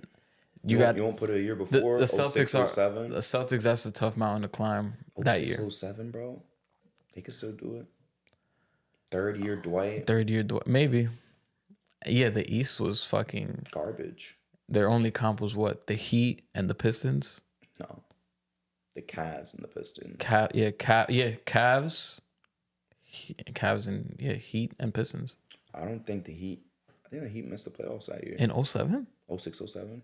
Damn, the year after they won, they missed Wasn't that the D-Wade injury? I'm pretty sure it was. Nah, that was 07, 08, because that's when they got Beasley. I don't know what they did 07, I don't know what they finished. I assume they made the playoffs. Weak as hell, probably, though. I ain't gonna lie. Yeah. That's really the three teams in the East, because the Celtics were garbage that year. They would have beat the Heat, though. Yeah. Shaq was washed already. Yeah, they would have beat the Heat. Washed. I mean, if T-Mac doesn't get hurt. If T-Mac is patient... They could beat the Cavs. Even if he does get hurt, though, I mean, if he's just patient, just doesn't play a lot of regular season games, not from load managing, because that didn't really exist back then, but if he just shows up for the playoffs and plays in the playoffs, like, I don't see why they can't make some type of noise. They could beat the Cavs. Championship, though, no. Championship. They wasn't beating the Spurs. No championship. I'm looking at 07 Dwight. That was his first All-Star. I'm assuming like 18 and He was 13. averaging 18, 12... Close. With 2 blocks. He was All-NBA third team. Who was on that team, too? Was Hito there yet? I'm going to find... I got it. Trevor Ariza, Carlos Arroyo, James Augustine, Tony Battie, Keith Bogans, Travis Diener, Keon Dooling, Pat Garrity, Grant Hill, Darko Milicic, Jameer Nelson, Bo Outlaw, JJ Redick, Hito Turkoglu. So Hito, JJ... Well, JJ wasn't really on that yet. JJ was a rookie. Jameer, Hito, T-Mac, and Dwight. That's a pretty solid squad, bro. Yeah. I think they finals bound. Just that 1 year, though, because once the Celtics get in, it's over. Yeah. It's fucking over after that. And then 09 maybe, but that's a tough mountain to climb. Yeah. Better Bron. Celtics is up there. I mean, was KG playing in the playoffs? And 09? 08, 09, no, he got hurt. That's when they didn't go to the finals because he was hurt. Yeah, he got hurt. And that team was better than 08. Yeah. They were on pace to cook until he got hurt. Their window would have been 07. It's just 07. You think so? I'm not gonna lie. It's just 07 because by 08, it's the Celtics. 09. To win the finals, 07, but to make the finals and multiple ECFs, it would have been like 07 to like 2010. My only thing though is even if T-Mac keeps breaking down and shit like that and getting older, like by 09 it's way too late. Yeah. You got to try to give the Celtics a fight of your fucking life. Yeah. Like that's the only other chance you're going to have to make the finals, bro. Damn, you know what I just realized? What's up? I mean, even though KG didn't play, it's like, damn, you got KG on Dwight and then you're throwing Tony Allen on T-Mac. Yeah, T-Mac would be in hell. I ain't going to lie. T-Mac's in hell. Yikes. Where the fuck was Mike Miller at this time? The Grizzlies, I think. Wow. Congratulations, bro. Congratulations. Let's move on to my number 20, though. I think you're going to think I'm bugging out, but I just have too much criticism for this player. Should have been better than what he is. To be honest, I think his fall off is worse than Carmelo's. This is where I got Russell Westbrook. Not gonna lie, he's a couple spots. Yeah, he's it's not that crazy. Yeah, he has the MVP. He has the finals appearance with Kevin Durant and James Harden, right? Yeah. Multiple NBA first teams, multiple All-Stars. We all know that shit. 3 years of triple doubles. Congratulations. I think that shit's overrated too, by the way. My problem with Russell Westbrook is low IQ play, ego, and just not being a winning player, to be honest with you. Because for you to have, and I'm always going to bring this shit up. This is why I criticize Paul George so much. I'm not going to be fake and not give it to Russell Westbrook. There's no reason for you guys to lose to a rookie Donovan Mitchell and Rudy Gobert and Joe Ingles as their third best player. There's no excuse to lose to that team. The year after, I get it. Dame is incredible. CJ McCollum's a really good, serviceable player. But it's not like their role players push the edge for you guys. You guys have the two better players, like duo. You guys have the better duo. You have a teammate who just finished third in MVP voting and third in DPOY. The supporting pieces, they're not better or worse than the other teams. You still averaging a triple-double, and you guys still lost. Yeah. In 5. Not even competitive. Not Game 7. You lost in 5. Which loss was more embarrassing to you? The Jazz one or the Blazers one? The Jazz. I think so too. The Blazer one was embarrassing because of how it ended, which was bad shot. The bad shot, quote unquote, right? But the Jazz one in totality is embarrassing because Joe Ingles was frying Paul George and talking shit to his fucking face. Paul George had 5 points in the closeout game. I'll never forget. I mean, that closeout game, Westbrook was the only one that was like, I'm not going out like this. I think he was 17 for 42. But I was about to say, wasn't that the game where he had 43 points on 42 shots? Yeah. Like, I'm not even gonna respect He's that like, shit. I'm not going out like this. I'm not even gonna respect that shit though. And then even in that Dame series too, I'm pretty sure he had a 40 ball as well. That was terrible. He's taking 40 shots in the playoffs numerous times. Yo, to be honest, bro, that series is very like fuzzy. Like, what do you mean like that? You can't remember much? I barely remember. Like, the shit I really remember is obviously the shot. As a Paul George hater, I remember it vividly. And then I think there was another moment where I think Westbrook scored and he talked shit to Dame. Mm-hmm. And then Dame came right back, hit a 3. He was like, bombs away. That's the only shit I remember from that series. I feel like that shot overtook that whole series. And then right after the shot, you had Dame like when they was all hugging up on him. That was hilarious. Yeah, bro. Like, there's no excuse for that shit. Like, I really went back. Russell Westbrook has not been out the first round. Since Kevin Durant. No. Hold on, I'm going to make it worse. Because he has been out the first round one time without Kevin Durant. Never been out the first round without Kevin Durant and James Harden. Because he made it one time. In 2020. Because of James Harden. Then what happened against the Lakers? We get it. The Lakers were great. They're going to go win the fucking title. Damn, nigga, you good? Yeah. I was about to start laughing. Wait, because of what? What you about to say? Well, if you say it. With when he was getting blown out and he was talking shit to Bron, he was like, nigga, scoreboard. You talking about that shit? Yeah, bro. They was leaving him wide open. And then when he would have good plays, he was talking shit to babies in the crowd. Not only just that, too, like, my problem was Russell Westbrook averaged 19 that series and shot like shit.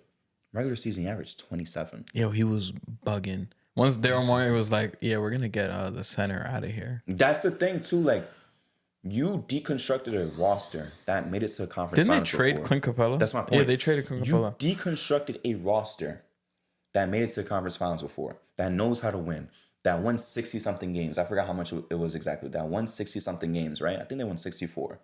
That went toe-to-toe with the Lakers back-to-back years.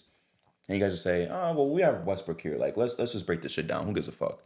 We'll put Westbrook so I accommodate Westbrook. We have the lane wide open for him. Hey, PJ, you go play center. We'll be all right. No, you're not going to be fucking all right. So we're accommodating this guy who's not even this longtime player of this team. He's not a longtime member of this team. We do all this shit to accommodate him, to lose in the second round, and it be his fucking fault that they even lost. Harden did his shit. You averaged 19 fucking points, bro. You didn't do shit. Since then, it's been what? You went to the Wizards, lost in the first round, missed the playoffs with the Lakers because you played like shit. You played like shit. Like, your fall off has been terrible. This is why I have a guy right ahead of you. He might not have the MVP like you, but his fall off wasn't like yours. You fell off a fucking cliff, my nigga. It was one of the biggest fall offs I've seen in my life as an NBA fan. I don't know if I'll ever see a weirder fall off like this. You went from averaging a triple double with the Wizards to averaging like 16 with the Lakers. A terrible 16. Missing open layups. So bad that you're looking at your hands. Literally looking at his hands. I don't know if you've seen that clip. He missed a layup and he looked at his hands like, what the fuck am I doing wrong? Being left wide open in the corner and your whole fan base yell, no! And then still shoot that shit and brick it. That's crazy. That is crazy, bro. And I get it. You had the cool first round against the Suns. You still lost. Again, Kawhi and PG wasn't healthy. What a surprise. But you were just a perennial first round exit. Now he's on the Nuggets. Now you're on the Nuggets. And he's going to swallow his pride. He has to. You can't even wear number 0. Can't wear number 0, bro. He says he didn't ask Christian Brown for his number. That's all lies in the media and shit. It's just narratives, and he wants to wear 4 as a signal of like a new change and shit like that. Is it gonna be a new Westbrook though? I mean, he wore 4 in high school. But is it gonna be a new change though? A new era for him? A different Russell Westbrook? We're gonna see the same guy out there making low IQ plays and not have the athleticism to make up for it. He can't play fourth quarters, bro. He can't. Fuck. He can't even play that many quarters. To be honest with you, I'm giving him 10 minutes at most, 10 to 12 minutes. Damn, Sean Cray is probably having a field day with this shit right now. The opposite of a field day. Yeah, opposite of a field day. He's in hell, bro. This is his 9/11. I'll make sure I clip this, tag him, and send it to him too. Like, this is his 9/11. He's been living through 9/11 for the past 3 years, basically. Yeah. I would love for him to sit right here and try to like defend him. Yeah, this man really used to say that he was better than Curry. I can't believe it. And I hated Curry at the time. And I still couldn't believe that shit. The only time I entertained that was like 2014. But that was before, bro. Like 2015. Since his prime and winning MVPs. No, yeah, bro. after 2016, it was quiet for that. That's another thing, too. Even in your MVP season, bro, you weren't even the best player in the world. Fuck the triple-doubles, 30-point triple-double average. You were not the best player in the world. Kevin Durant's better than you. Harden's better than you. Curry. LeBron. Kawhi Leonard was better than you. Was better. Like, you could even bro. argue Anthony Davis. And Anthony Davis has a discussion. And, bro, you were the 6th best player in your MVP season. That's crazy. And, like, you and me both said, like, a couple of nights ago on the phone with Dequan, we were saying, like, D-Rose, we're having a debate, like, D-Rose, okay, had the most PR behind his MVP push. Westbrook's right there. I think you said Westbrook had it more. I disagreed. Had it more. I disagreed, but they went into it. It's interchangeable. It's just the story of Kevin Durant left. You broke a 40-year-old record, shit like that, 40, 50-year-old record. Broke the total triple-double record, too, in the season. But you didn't win, bro. You were never a winner. Never, ever a winner since Kevin Durant left you. And you're never going to win now. That's why he's only number 20 on my list. If you could at least get out the second round, bro, especially when you're expected to. You were not facing the Warriors, bro. Yeah. You know what's crazy? When he got Paul George and Carmelo, we used to like, damn, can't wait to see them against the Warriors. Didn't even see them. Did not see the KD Warriors one time, Justin. One time. That's just ridiculous to me. That's why you only have my number 20. Shout out MDB Ball. For what? YouTube. That's where I be watching all the old games. Stop shouting out other YouTubers, my nigga. Stop shouting out the ops, bro.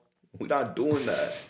Oh, Dequan shouted out the ops last time. That's crazy. I'm not shouting out nobody. So what number are we at now? 19. 19. This is where I have Anthony Davis. Perfect.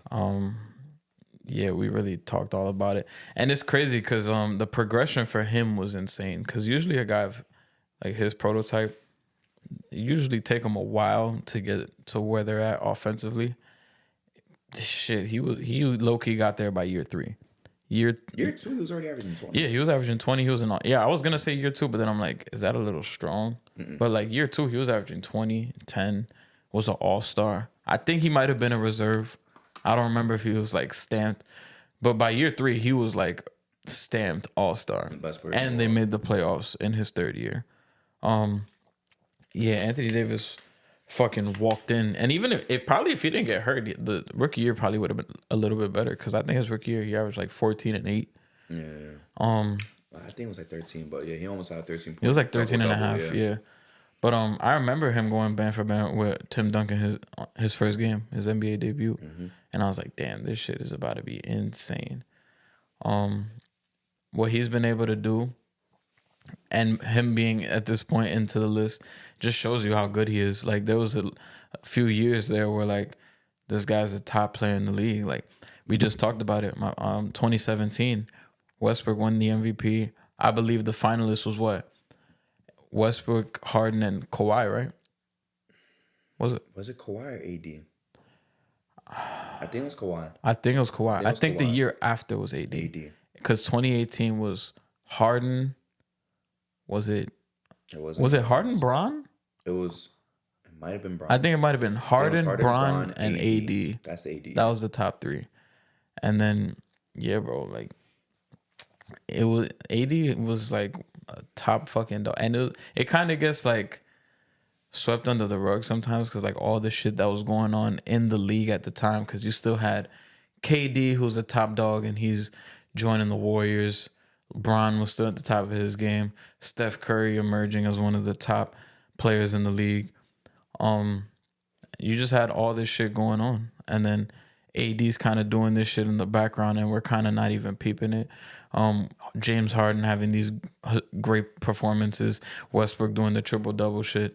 All of this shit is going on and you have AD in the background just giving you 26, 27 with 12 rebounds, 2.5 blocks.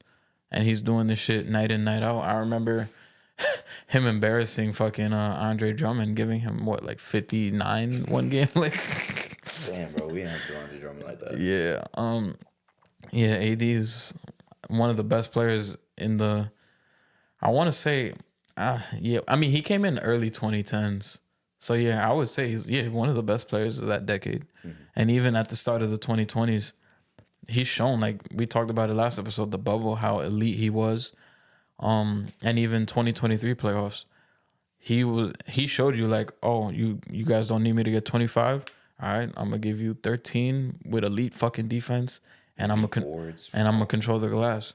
And him just showing that shows me that like if he takes care of his body, he could probably play a little bit more like when he's a little bit older. Obviously not given the same offensive responsibility, but if he could be kind of like what Brook Lopez is now for the Bucks, I could see him doing that at an older age. But he's a guy who he could last a long time in this league. He could play many different ways, many different styles, and you could plug him into different fucking areas and different teams, and he could excel. So I'm gonna put AD right there at 19. Shout out to AD. 19 is where I have Carmelo, one spot above Westbrook. 10-time All-Star, 6-time All-NBA, scoring champ. If you're wondering, well, what the fuck you talking about playoff failures and shit like that? Why is Melo here? Melo went to the conference finals in probably the toughest conference of all time. Went toe-to-toe with Kobe. And then went toe-to-toe with Kobe.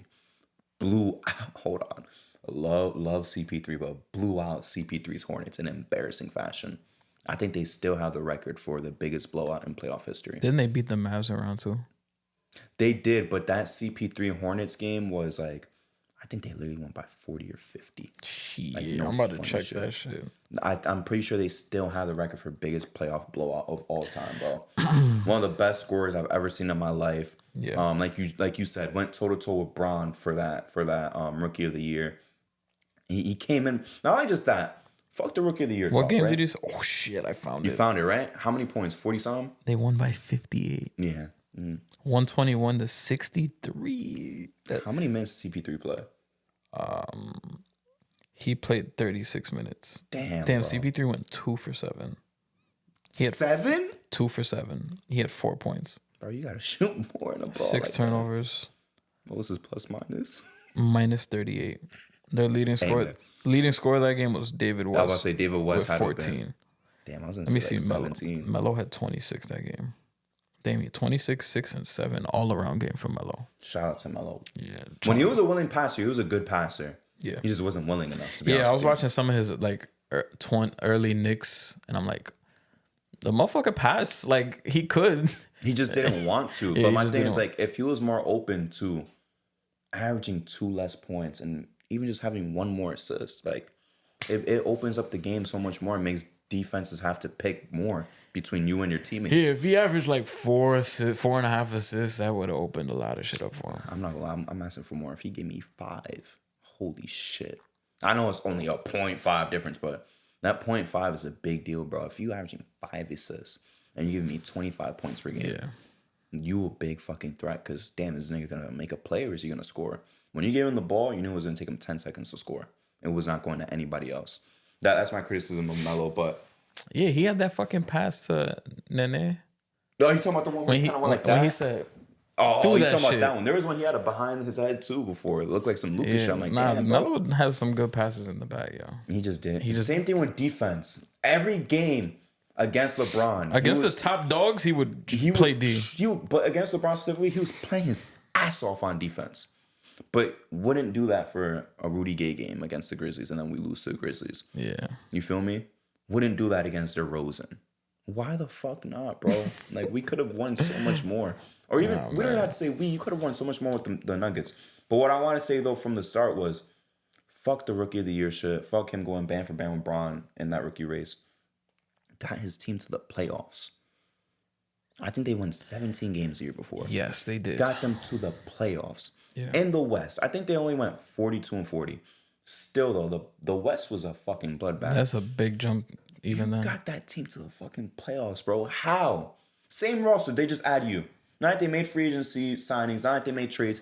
They only added Melo. And you got to the playoffs immediately. They should have been co-rookie of the year, bro. Low key, maybe. They should have been. I might entertain it. That fact alone is insane. I might entertain it. I love And their stats were low key similar. It's it was just the same thing. Braun just had him on the assists. Yeah, on the assist and defense. Yeah, that's what it was. I don't know what the official was like for both of them, the true shooting, but they had the same exact stats. They both had 20. They both had like 5 or 6 rebounds. Braun just had like 5.5 assists, 6 assists. Melo probably had 2. Yeah, to be honest with you. But Melo could have been better than what he was. Again, just like Justin said, I'm mad at the Rockets for blackballing this man out the league and telling him, yo, we need you to only take threes. Only take threes. That's never been his fucking game, though. Don't sign a man. And then they signed or they traded for him? I think they signed him. Don't sign a man where you know how he plays and just be like, we're just gonna change how you play. That's what pissed me off. And I checked Basketball Reference just right now. He only had 100-something points for the Rockets. They robbed that man out of 900 points, Justin. He's the 12th scorer of all time. He has 28 and change. He's missing out on... He was 9 at one point. Who just passed him? I think it was Kevin Durant. Congratulations, KD. But what was I saying? Yeah, so you missed out on 800 points with the Rockets. That would have put him over that 29,000 fucking edge. And that 14-15 Knicks injury, too, is what really sapped him out of that chance of getting to 30K. He finished with 29. He would finish with 29 and change. He finished with 28, 289. 28,289. So about 28,300. So that's what I'm saying. That 800 points, you had 29,100. Don't get injured 14-15. And even if he played like another year on a team that's giving him a chance, he could have crossed Durant is low-key close to 30K. But we already knew he's penciled in for that shit, even with all the injuries. He's at 28,924. So he's going to get to 29 this season. He's at 28,904, you said? 28,924. He's going to get to 30,000 next year. Yeah, probably. Elite scorers get 1,500 points this season, just about. He's going to hit 30K next year. He's either going to get it or just almost get it. I don't think he's going to miss it. Kevin Durant. And then I'm looking at active players. Harden. DeRozan's down there. I don't think Harden's going to get 30K. What does he have? He's at 25.85. He won't make it. But that's still a damn good career. Actually, no, 25.885. So he's going to be at 26. Curry broke 20,000, but late. Yikes. Westbrook is at 25. He's not getting 30K. No. Steph Curry, he's at 23.668. He'll probably finish his career at like, I could see him finishing at like 27. 27, all right, fair enough. DeRozan's at 23.582. Where does he rank number-wise? 36. I was about to say 30-something. Chris Paul, 22,000. Wow. Dame Dollar, 21,000. He'll probably finish with 24. Who else is active? Giannis is at 18,000. Already? Holy. 18,502. He won't get 30, though. Paul George is at 1832. AD's at 17. Rudy Gay. Respect Rudy Gay. We're not doing that. We're not laughing at him. Kyrie's at 17. Damn, Kyrie's not. Well, he began hurt. I was about to say, damn, he's not at 20K. Bradley Beal's at 16, 355. Damn. Yeah, so it gets crazy. Actually, that makes sense. He's just been around for a long ass time. Drew Holiday has more than Klay Thompson. I'm not surprised. He's been in the league 2 years. He owns that bum ass nigga, bro. 2 rings, 2. He has 2 rings, 2 less than Klay Thompson. He's contributed more of those 2 rings than Klay Thompson did to his 4. He might stay in front of him too, comfortably. I don't know. He's like 200 points ahead of him. Yeah, Klay Thompson. Klay Thompson's gonna go down. What year was Drew Holiday drafted? 2010? 09. And Klay was drafted 11. With Kyrie Irving. Yeah. Hey, I don't want to hear that excuse though. Drew Holiday had to deal with some shit and he missed time. His wife had cancer. He wasn't really playing too much when he was on the Pelicans. Damn, LeBron's really at 40K, bro. Man, ain't shit. Bron gonna get to 45K.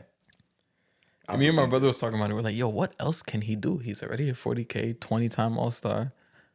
He really just needs the rings. You don't even need the rings, to be honest. Yeah, he don't. If he had 0 rings or even just 1, fine.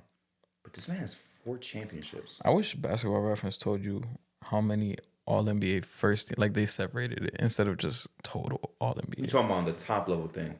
Yes. Because in the points and shit, you just have to scroll to the right, but then you got to count it Yeah, but yourself. you got to count it, yeah. That's just corny as fuck.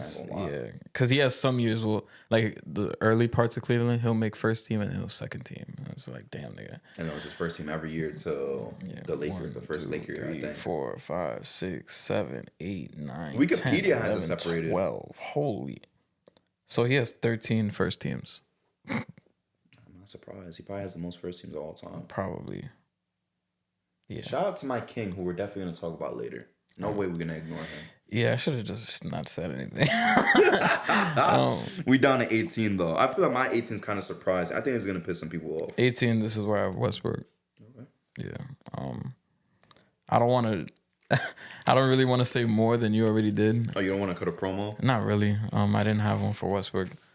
But did a lot in the 2010s. Was probably one of the top dogs in the 2010s. 2020s has been a different fucking story for him. The Rockets, the start of the season for that Rockets tenure was pretty underwhelming. And then once they got rid of Clint Capella, like we talked about, that's when he started to make that jump. But that was really like the last of Westbrook. I guess if you want to say the Wizards shit. But even then, like, yeah, he averaged a triple-double with the Wizards, but it was super inefficient. Like, was terrible, somebody, I remember, I keep seeing the posts where it's like, prime Westbrook was a problem. And it was Westbrook with a triple-double on the Wizards, but he was 3 for 19. Hey, he had a 20-20-20 game, though. I remember, for Nipsey. I remember that. Yeah, I'm not gonna lie. That was lit. I'm not gonna lie. That was a 2K ass Whoever game. had him in fantasy that day was probably like... Hey, it wasn't me. It wasn't me. Nigga, I'll say that much. But yeah, the 2020s has been rough for Westbrook. Like, if we're glorifying a triple-double with 3 for 19, I would glorify that if I was in a men's league. But, like, in the NBA, nah. And they didn't even show the turnovers. The Emery League? Yeah. I'm glorifying that shit. Yeah. But yeah, it's been rough for Westbrook. I put him there. The guys that are behind him, you could literally put them above them. I just went off like his career totals and resume and shit like that. I'm like, this is probably the highest he could possibly go. And even the guys behind him, you could probably switch them. But yeah, Westbrook for me, that's his spot right there. My number 18 is Allen Iverson, like Charles Barkley said in the All-Star draft. 1 MVP, 11-time All-Star. Let's be real. The last 2 weren't really deserved. He was just super popular. But I digress. Multiple-time All-Star, 4-time scoring champ, finals appearance as well, Eastern Conference Finals champion. But my thing is, by the way, all this shit, by the way, when we say the accolades is what they did in the past 25 years, thank you, Allen Iverson, for not having me count up how many times he made it, because he made his first one, 99, 2000. So yeah, 11-time All-Star during that time. There's a lot of good things to say about Iverson. I'm not going to lie, there's a lot of bad to say too. I would say I'm always highly critical of Allen Iverson.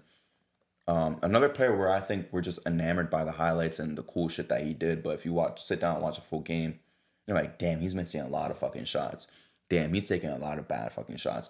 Where you could retort, he has a bad team though, so you can't really blame him. He has to do his shit.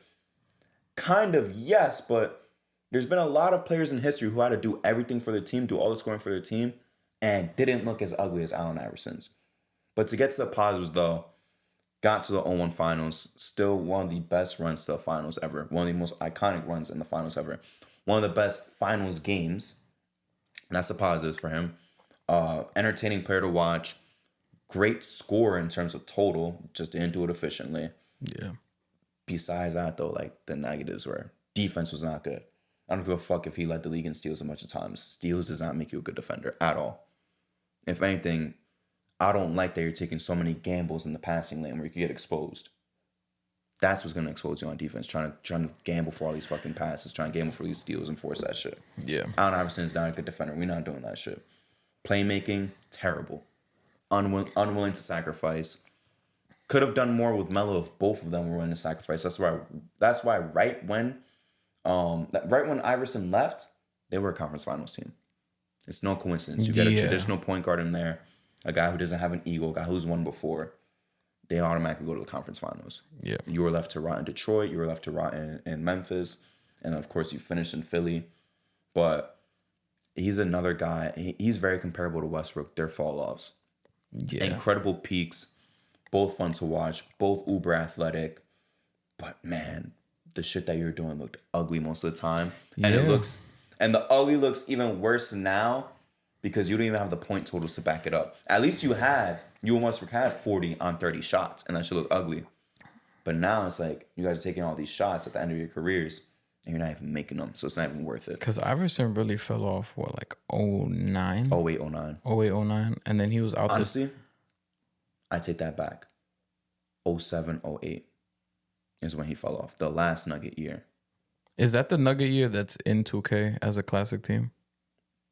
Technically, no. The 2K one is 06, 07, if I'm not mistaken. Oh, okay. Which was his first year there? I could be wrong. His first, second year there. That's when he averaged 26, though. People always post that duo on the, like, top duo in the 2000s. I'm like...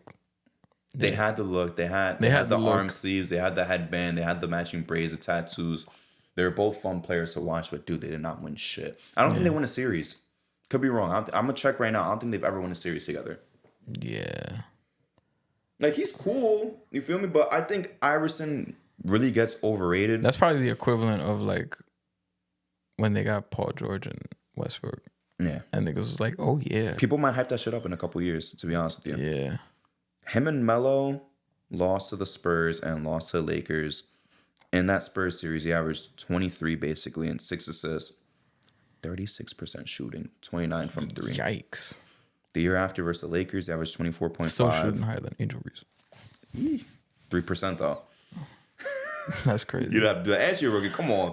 Come on, bro. I be giving her shit, but come on. Because I heard 36. I'm like, damn. And then the Denver versus Lakers, 24.5, 4.5, 43% from 3. From the field. You wish it was from 3, because from 3 it was 20. From 3 it was 21%. From the free throw line, Justin, 69%. Damn. And even his finals runs, like I said, like it was, you had the point totals at least, but it looked ugly. Yeah, the finals, 35.6, 40% from the field. That game 6 against the Bucks, I think he got his 30-some, but it was ugly as a fuck. But listen to this, that whole Bucks series, he got his 30 every game. Played 46 minutes too. He shot 34 from the field. Ew. The second series was against who? Toronto, right? Yeah. 33.7, 40% from the field. But listen to this, hold on. 43% from 3. I gotta respect that. He went 19 for 44. That's pretty fucking good for Iverson. And the first series, which was the Pacers, right? Yep, the Pacers. 31.5, 41 from the field, 26 from 3. The game that I'm talking about where Ray Allen went off, Iverson had 46. He was 14 for 33. But for 33. They were getting blown out for most of this game. And then they kind of just made a comeback. And what did Ray Allen do? Shooting splits? Ray Allen had 41 on 12 of 25, 9 for 13 from 3. 48% from 3. Yeah. No, 48% from the field. From the field is what I meant to say. 69% from three. Three, yeah. Disgusting from That's three. OD. Iverson just has aura and nostalgia behind him, to be honest with you. Like, I'm pretty sure a lot of people ranking the last 25 years, like old heads specifically, they'll put him in that top 15, top 10 range, but Yeah. he's just not in there. Some people, the dudes who are directly above him, like the next three names are going to piss people off in terms of comparison to Iverson. And even Westbrook, low key. But I don't give a fuck because I'm going to stand by my shit. But let's move on to 17. 17, this is where I have Luka Doncic. Type shit. Pretty high, Justin. Pretty high. Pretty high. But Luka Doncic, since year 2 in the league, I was like, damn. I was like, this motherfucker might be a Hall of Famer today. Like that's how crazy it was. And the shit he did just in that season and in the seasons after that, I'm like, this motherfucker's I would take this guy over a lot of these all-time guys. And he's only 25, bro. He just turned 25 in February. A year older than us. He makes me feel like a loser, I ain't gonna lie. I don't even know if I want to give this shout out. But nah. Give the shout out. I'll never forget. Jacob Gonzalez was like, shout out to what did he say? He's like, Luka Doncic is 19, destroying the league. Here I am working at fucking Rite Aid. I'm like, damn, I'll never forget that. You should have kept that to yourself. I was like, damn. I was like, I never thought of that. This motherfucker is really a year older than us, destroying the league. And like you said earlier, get hose too. Huh? What? Nah, continue. Conference finals appearance that we weren't even expecting. And that we saw at Miller's too. Yeah, that we saw at Miller's. I'll never forget that game. And then just making it to the finals this past season, even though it kind of left a sour note for a lot of people, the way, especially game 3, him throwing the tantrums and not playing defense. But him being able to take down that OKC team on a bad knee, and then fuck it, his knee is fine against the Timberwolves, who I picked to beat the Mavericks. Yeah, nigga. Yeah. Stand by your take, nigga. Yeah, but he made it seem like the knee was fine, and he took care of the motherfuckers pretty quick. And then just the shit he's been able to do. He hasn't won an MVP yet, but holy shit, he's due for one. And I'm damn near tired of saying he's gonna get it this year. He's gonna get it this year, but goddamn, I pick him every year. But goddamn it, I think next year he's gonna fucking get. Well, this season he's gonna fucking get it. Hopefully. But yeah, bro, he's racked up ever since his second fucking year in the league. He's been all NBA first team every fucking year. NBA All-Star. He literally has it all. And it's crazy how at a certain point, this motherfucker is so good that at a certain point, the knock on him was, can you get out the first round? Can you get out the first round? Playing against Kawhi and PG, by the way. Playing against averaging 35. Yeah, playing against Kawhi and PG when he's going toe-to-toe with Kawhi. And he was already clearly better than Paul George already in that first play. In his first playoffs alone, he showed that he was better than Paul George. I mean, that's not hard to do. Yeah, it's not even. To be honest with you. Wait. I'm gonna pause you. Hold on. He was better than Paul George by the end of the COVID season, before they even faced off against Before each the other. bubble, yeah. He was already. That was his first All NBA first team. Yeah. Paul George, I don't even know if he was All NBA that year because he played like shit the whole season. Yeah, I don't think he was. And if he was, he might have been third team. That's what I'm saying. So even before that series, though, But for me, just cemented that you will never be better than Luka Doncic. Yeah, but for me, the playoffs solidifies it. He hadn't played in the playoffs yet. But yeah, that playoff solidified everything. And that's how good he was, bro. Like, is that the knock on him was, can he get out the first round when he's playing Kawhi Leonard 2 years in a row, especially the second year when Kawhi's playing like fucking God Almighty in 2021. 60%. Yeah. And then finally 2022, not only does he get out the first round, but the motherfucker takes them to the conference finals. So it's insane. Like the last 3 years, conference finals, they missed the playoffs in 23, but shit, it worked out for them because they got Derek Lively, and then they make the NBA finals. And then right again, they're going to be right in the mix as one of the top teams in the West to compete. And I think their team, you think they got worse, but I think they've made good additions where they could still be at the top, maybe even better. I just think there's one guy that just fucks it up. Yeah, that's fine. But I do think they got better. Not saying because of him. I just think they got better. But yeah, bro, I think Luka Doncic he might be high, but I mean, you could make the case that he's better than the motherfuckers behind him. 100%. Already, right now. And even if you project. Oh, project? No, it's over. Yeah, it's over. If this was projection, he's already top 10 for real. But I'm like, even right now, you can make a case that the motherfuckers behind him, he's already better than. And even if all their careers ended right now, he's better than them. 100%. Shout out to Luka, man. You know why his knees felt better though against the Timberwolves, right? Why? He got the Prince Joshua knee pads. Wow. He called him for some new knee pads, bro. I'll fuck with Luka though. I'm not gonna lie, that game 7 against the Suns is always gonna be a core memory. I'll never forget that We game. really all went to Miller's Ale House, got our fucking eats. We were hyped for a close game, but we got some better entertainment. It was a fucking blowout. And we were all there. Luka's giving me a lot of memories, bro. Yeah. Like that game, the game winner in the bubble. Yeah, the bubble game winner. I tuned into the 70-point game at halftime. I started watching at halftime. The Gobert game winner. I was on vacation. Yo, the Gobert game winner. I was on vacation. I'm watching the game on my phone, and you just see Luke. I'm like, yo, it's over, bro. Like, he's like, motherfucker. I was like, yeah, it's over. Like, oh, what other memories? Like, I know just him at the free throw line with Devin Booker. Devin Booker's like this, and he's just like that was funny. That's just funny as hell. They only talk shit when they're up. Yeah, like they only talk shit when they up. Oh, when they played the underrated one, when they played the Jazz in 2022, and he missed the first like 2-3 games. He came back. That first game, he closed it out. He spanked him. Like, and that was him dealing with the calf shit. The game was close, and he said, "Fuck it."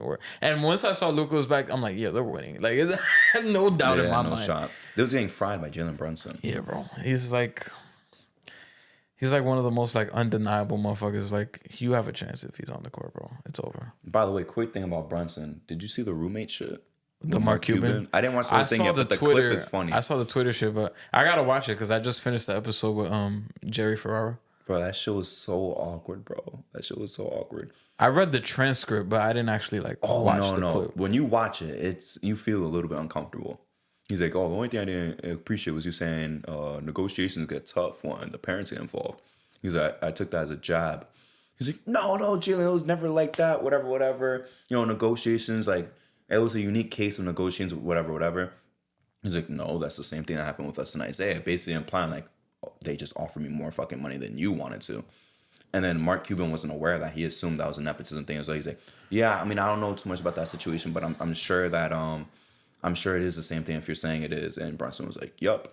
And he was like, but again, like, there's never any hard feelings. Like, I want to see you succeed. I'm happy to see you succeed. You're the king of New York now, whatever. He was like, oh, yup. I got to see the whole thing. I want to know if the whole thing is awkward or just that one part. It's probably just that part. I hope it's the whole thing. I'm going to lie, because I want to see what Josh Hart is saying. Him and the white guy. I gotta look. Yo, Matt is funny as fuck. Okay, hold on. The funniest Matt moment. The croissant? No. Oh, that shit was funny. The funniest Matt moment was early on. I think it was like the second episode. And then I'm going to move on to my number 17. It was when they was like, oh, Matt used to love Ginobili, whatever. And he's like, growing up, my childhood heroes were Manu Ginobili and Johnny Sins. And Brunson was like, what the fuck is going on here, bro? Yo, that shit had me cry, bro. Pause, too.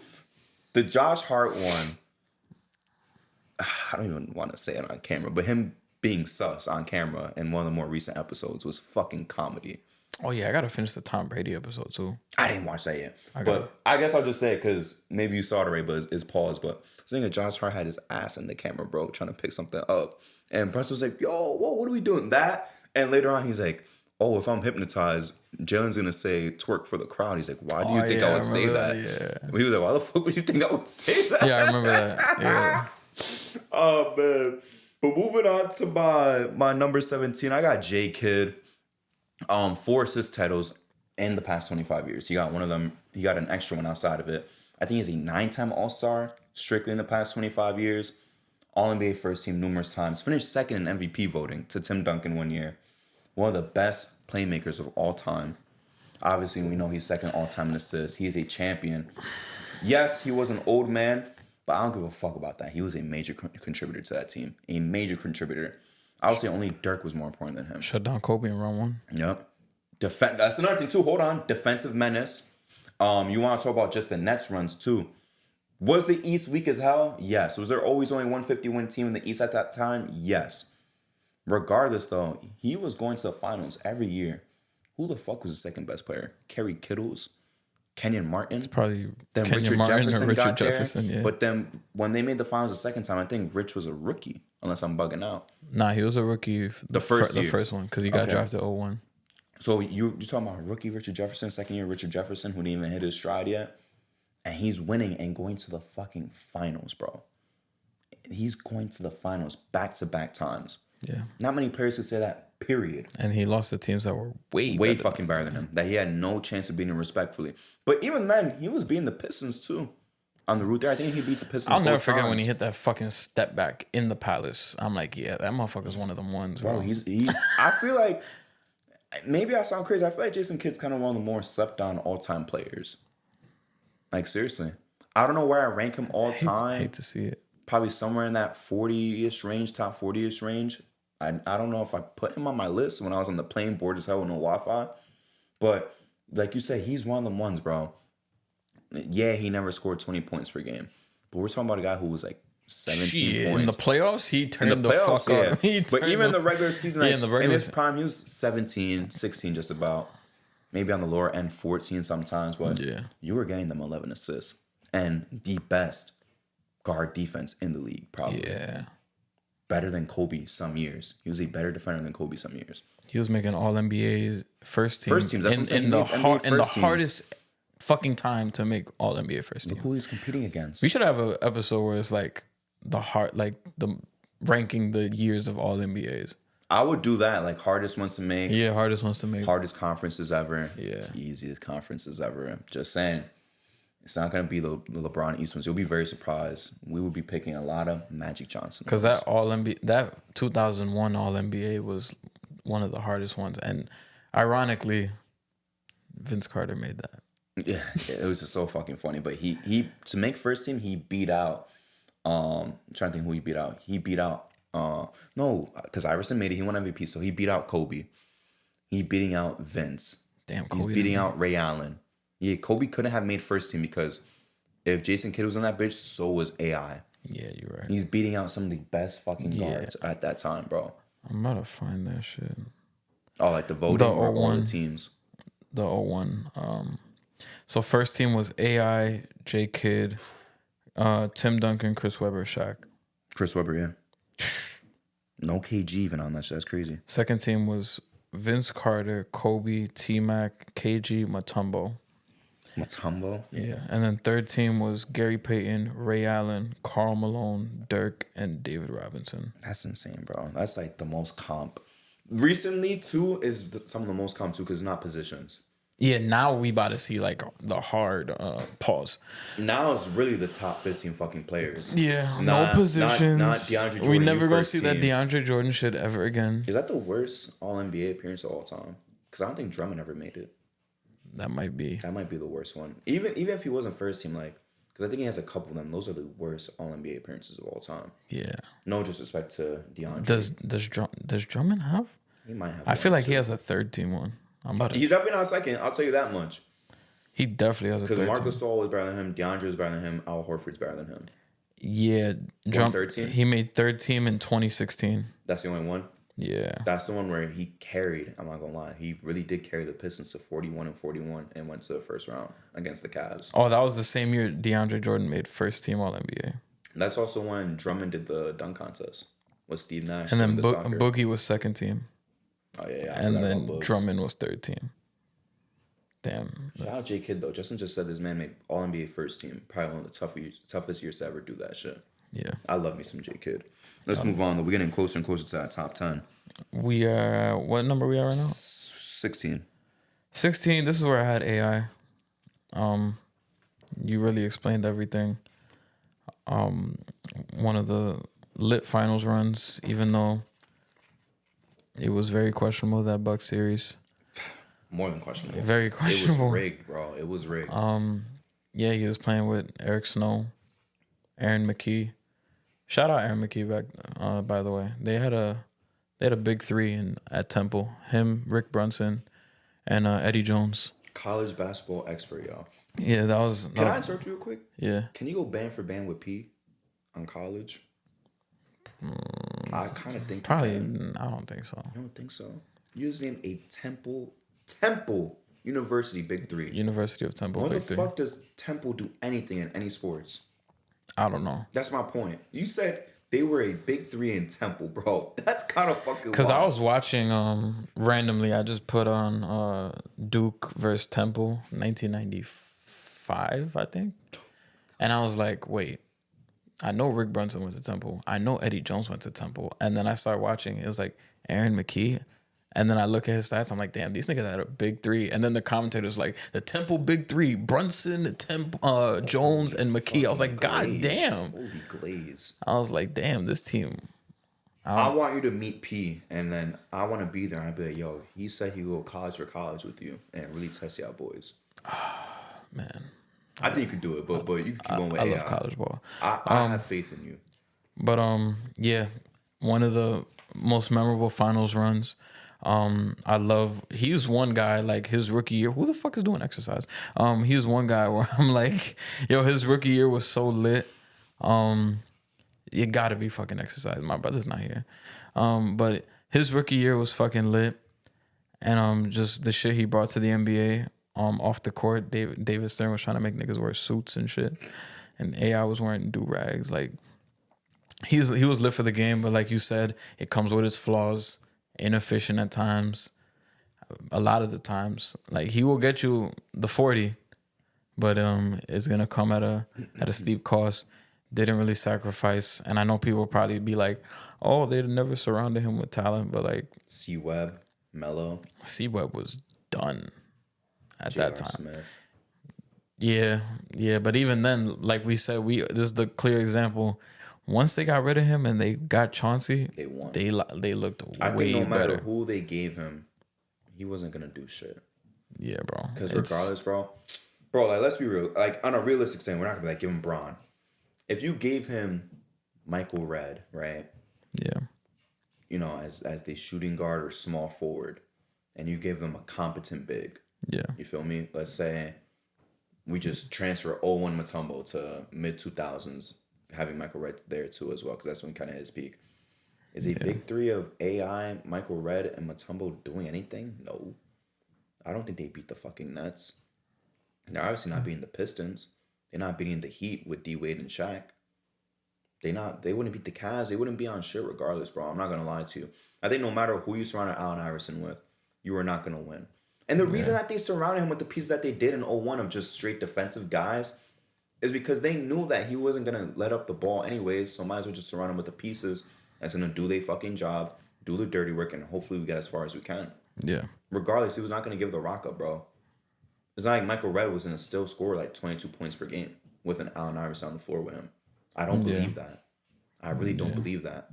He only seceded control when he went to another franchise that he knew was his. It was Melo's. Melo had the keys. And even then, they were both averaging basically the same amount of points. It was like 26 and 27, respectfully. Yeah. So next is what, 15? Oh, no. Well, I still got my 16. This is where I have one of my favorite players of all time. Christopher Emmanuel Paul. 12-time All-Star, 11-time All-NBA, multiple assist championships. Should have MVP in his resume for 08, but that's fine. I digress. I'm not going to say too much, but the point guard, one of the best point guards we will ever see in our lifetimes. Underrated playoff performer because people love to clown him because, you never went to the Western Conference Finals for the longest time. It wasn't his fault. Yeah. It wasn't his fault. There's a few small moments where it was his fault, but more often than not, like, he was the reason they're even getting that very, far. very small moments. He had small. That's what I'm saying. They call him the point guard for a reason. He makes little to no mistakes. The only time you could say it was his fault was the Thunder series. That Thunder game 4. Mm-hmm. I went back and watched that shit like a month or two ago. I was like, damn, that motherfucker choked. That was the only time. Yeah. Every other time, it's just that the team wasn't good enough. Yeah, I might as well talk about Chris Paul now because I have him at 15. Type shit. Yeah, Chris Paul. a guy who, he gets a lot of people hate on him, which I understand sometimes the shit he be doing in the game gets annoying sometimes. But this guy is a winner who hasn't won a championship. 100%. But he is a winner, and they always show that stat where once he joins the team and the wins that they get once he's on the team, like. Yo, that Thunder team in 2020 had... That's what I was checking, because I was about to say, I think CP3's only played for 50-win teams in his prime. Yeah. This was a shortened season, but they would have been just on pace, just looking, because they finished 44-28. Yeah. They probably would have been right under 50. That team had no business making the playoffs. Of course like, not. It was crazy. And we thought he was sent to a graveyard. Yeah, and they were the 5th seed. Mm-hmm. And Sam Presti did right by him. He was like... Even Sam Presti told him before the season, he's like, listen... if you want me to trade you before the season, whatever. If you want to hold out, sit out, we could do that. And Chris Paul was like, nah, I'm gonna play. Yeah, man. I think that's when he went on the plant-based diet. Yeah. And then he had a great year, All-Star. After not making the All-Star, He was never an All-Star on the Rockets. On the Rockets, right? He should have been, but he wasn't. The first year, definitely. But yeah, he missed the All-Star those years. Made it back with the Thunder, and then after that. He got his wish, went to the Suns. And even then, first year with the Suns, they went to the finals. And then I know they lost that. And then people like to clown them for the Luka shit. But that second year with the Suns, they were the best team in the league. They were, 62-20 that year? They won 60-plus games. Yeah, they were the best team in the league that year. Everybody had them. He was getting MVP votes over D-Book. Yeah. Yeah. He had more MVP votes than D-Book. He finished higher. Yeah, a 36-year-old Chris Paul. Let me see. He finished top 5, if I'm not mistaken, bro. Like, come on. Like, what are we doing? Respect Chris Paul, bro. He finished 9th in MVP voting the second time. The first time, when they went to the finals, he finished 5th. It's 5th, my nigga. It's not a coincidence. Every team that he's left has... 35. Literally every team he's left has gotten worse. Like, he left the Hornets. They got worse. They got AD. Left the Clippers. They were cool. They weren't garbage, but they were like... They never bottomed out. Yeah, they didn't bottom out. But they missed the playoffs right when he left Houston. They got worse. He left OKC. They didn't bottom out. They just went in a young direction, and then eventually they got better. But they missed the playoffs. They kind of bottomed out. Yeah, they did. They missed the playoffs, 3 years in a row after he left. He leaves the Suns. They got worse. And then the Warriors. The Warriors was a whole... I didn't agree with him going there to begin with. But yeah, he's a winner. I don't give a fuck what nobody says. Even if people be like, oh, he has no fucking championship to show for it. That guy's he's a proven winner, and he's a true point guard. And he's a fucking assassin as well. So yeah, I love Chris Paul. I do want to elaborate a little bit more on CP3. Like Justin said, this man, when he got sent to Thunder, like, not like his career was over, but it's like, damn, like, you used to have a contending team. Now you're with these young guys. You're not going to do shit. You're not going to make the playoffs. You get to a top 5 seed, bro. And it's because of him. And then he got them MVP votes for that shit. yeah, He was on the older side already. That's what I'm saying. That Phoenix run, he's 35, 36 getting MVP votes, top 10 MVP finishes, bro. This is one of the best point guards we've ever seen in our lifetime. To me, a top 5 point guard ever. And that's just on the offensive end. We've seen, by the way, that's just playmaking, by the way. We've seen this man average 23 points per game. We've seen this man be athletic and dunk on motherfuckers when he was in New Orleans. We've seen it. We've seen that shit. We've seen him be, in my opinion, the best fucking player in the world in 2008. He should have won that fucking MVP. I'm sorry, he should. I'm always gonna say that shit till the day I fucking die. Christopher Emmanuel Paul should have been MVP in 2008. I can't believe that they took that shit away from him. But he was the best fucking player in the world that year. By far. On the defensive end, we've seen, like I said, we've seen him score 23 points per game. That's one thing. We've seen him lead the league in assists numerous times. 10, 11, 12 assists. Then he did it on the defensive end. If I got a guy doing so much on offense, I would expect him not to do shit on defense. But he was the best defensive point guard for almost every year of his fucking career. When did he stop playing defense like that? Probably the second Rockets year.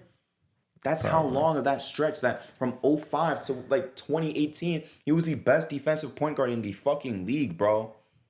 yeah, With that high-ass workload that he had. And he's had incredible playoff performances. That's why I think a lot of people hate Chris Paul. That's fine. But I think he deserves a ring more than anybody else. And he's not going to get it. Just being brutally honest, he's not going to get it. But I would fucking kill for this man to win a championship ring. It's sad to me that it's not going to happen. He's one of my favorite fucking players of all time. I love Chris Paul. I think he's the epitome, like you said, of a winning basketball player. He just hasn't won the championship yet. But he impacts winning so much, bro. Yeah. He works with everybody. He made David West and Tyson Chandler work and win 50 games. He worked with Blake Griffin and DeAndre Jordan, won 50 fucking games every single year. I don't think there was one year where they had less than 50 wins. I could be wrong. If it was probably the one time in 15-16. I don't know how many they won when they played the Blazers, but I think they still won 50. And that's another thing too. He was just always getting hurt at the most unfortunate moments. Yeah. Goes to the Rockets automatically off rip, first year together, working with the superstar in James Harden, who was struggling. He lost in the second round. And the year before that, he lost in the first round to the Warriors. Get there. Conference Finals team. 60-win team. 60-win team. Giving the best fucking team of all time the most problems that they've ever dealt with. I love LeBron James. Bron never scared that KD Warriors team as much as this Rockets team did. Yeah. Nobody else put fear in their fucking heart besides CP3 and Harden on the Rockets. Go to OKC, like we said. You outcasted to a team that was supposed to be trash. Win with them. Go to the Suns, who have no playoff experience. Go to the finals the first year. The second year, you win 60 odd games, bro. Nobody encompasses winning more than Chris Paul, to be honest with you. Yeah. Nobody. It's just unfortunate he doesn't have the championship. Yeah. But we can move on to that top 15. Well, I had Chris Paul at 15. So perfect. So we wiped it out. Yeah. My number 15 is one of my favorite players of all time. One of my top 5 favorite players of all time. One of the reasons why I love basketball. It's Steve Nash. 2-time MVP. Numerous All-NBA finishes. I think he's an 8-time All-Star, if I'm not mistaken. I didn't pull up the basketball reference for him real quick, but 50, 40, 90 club. Led the league in assists numerous times. 2 MVPs that's deserved, by the way. 2 MVPs that's deserved. Multiple conference finals appearances, by the way. I think he has 3. 1 with the Mavs and 2 with the Suns, if I'm not mistaken. He lost to the Lakers in 2010. He lost to the Mavs. He lost to Dirk's Mavs. I feel like I'm forgetting one. Was it 06? That was 06, but I feel like I'm also forgetting one. Maybe he has 4 conference finals appearances. I think he made it in 05 as well. He did, and he lost to the Spurs. That's true. So he made it in 03, I think it was. And then they should have made it in 08. Or was it 07? 07. That was the hip check. Yes. Trust me, I know. Yeah, I know. I'm a Steve Nash fan. I know. Got fucking screwed over. But two deserved MVPs. How many times do we hear of someone going to a team? You're the sole addition to the team. And that team automatically just wins 30 more games. 30 plus, by the way. I think it was 32 or 33. That team wins 30 plus games. You go from a 29-win lottery team to 62 wins. Oh, but you had Amari Stoudemire and Shawn Marion. The next year, Amari Stoudemire played less than 10 games. You go back. You win, I forget if it's 54 or 56 games that next year. You up your scoring. You went from a 15.5 point per game guy to 18.8. 18.8 points. Steve Nash is probably the basketball reference page I've looked at the most in my entire life. And I remember it's exactly 18.8 points, bro. 10 assists. And then in the playoffs, you can't even judge him for a playoff performer. Always rises to the occasion. Steve Nash could score 20 points per game every year. Up in the playoffs. Every year for his career, he could have scored 20 points per game. He just chose not to because he played that playmaking role. He made his teammates better. But in the playoffs, we've seen Steve Nash average 30 in the playoffs. We've seen Steve Nash multiple times average 20 plus, 25. Lead the charge to go to the fucking conference finals all those years. And to me, that's another guy who deserved a ring. He got right there so many times, bro, and it's disappointing for me. Got there so many fucking times, and he just could not seal the deal. He just couldn't seal the deal. There were some years that he should have won. He should have beat the Mavs. He had a fighting chance against the Mavs. He had a fighting chance against the Spurs in 05. The one where he was on the Mavs himself, I'm not going to really say too much about that one. You feel me? Because he wasn't even the leader of the team. But that Kobe one, I don't think he had a chance. He was very old by that point in time. 2010? Yeah, unfortunately, it was just too old by that point in time. But man, even for him, like Chris Paul, back to back heartbreakers for me. Chris Paul at least made it to the finals at the very end of his career. Damn, Steve Nash didn't even get that justice. So many conference finals appearances just to lose right there on heartbreakers too. And like you said, 07, I would have killed for him to have gone to the finals in 07 and played Braun and see what that looks like. Two of my favorite players ever. Yeah. But what more can I say about Steve Nash? Another guy, top 5 point guard of all time. Yeah. In this era too, specifically, that's another thing too. Change the fucking game. That 7 seconds or less Suns are why the league looks like how it does today. Yeah. He is responsible for that shit. And I don't think he gets the due credit that he does. A lot of people just want to say Kobe deserved the second MVP because he scored 81. He averaged 35, blah, blah, blah, blah, blah, blah. Yeah. Steve Nash up to scoring, missed his co-star, won 54 fucking games. He was dominant. You cannot take that shit away from that man. Yeah. It's just not possible for me. Yeah. 14, I have Jason Kidd. One of my favorite. We have all the point guards back to back to back, the all-time great point guards. Yeah, I have Jason Kidd here. I kind of have a tab of like my favorite players, like Derrick Rose and Carmelo. That's like the top of the top. And then I have another group of like old school favorite players, and Jason Kidd is in that list. Yeah, Jason Kidd. And it's mostly because of the Nets tenure. Like, it's really because of that. But also him coming into the league out of Cal, like being one of the best players in college. And just going on to that Mavs team and fucking pushing them to another level. And even then, even though it kind of ended badly with the Mavs, you still saw that he was one of the best young players in the league. He was an all-star ASAP. And then going to Phoenix, getting to play with KJ and a young Steve Nash, that team was exciting as well. And even then, he showed like the flashes of what like he could be. And then once he got to the Nets, everything came together. And we talked about, like, you couldn't even name like the other guys on that team. Like, really, he's going to the finals with these guys? The shit he was doing, and Jason Collins. Yeah. And he was able to step up in the playoffs, give you bigger games, especially against those fucking Pistons team. He even beat the Paul Pierce Celtics in 2002. They fucking Kenyon Martin embarrassed Antoine Walker. Like, the shit that he was able to do was fucking insane.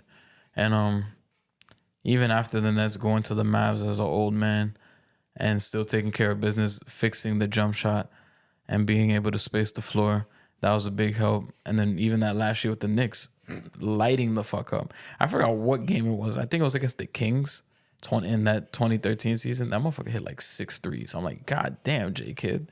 But he made tremendous strides in his career, showing he was able to backpack motherfuckers. And it's very impressive. Like, the motherfuckers who could backpack and they're not even scorers, but they're still like backpacking the team. And I just really love all around guys. Out of all these point guards, J Kidd is probably my favorite one.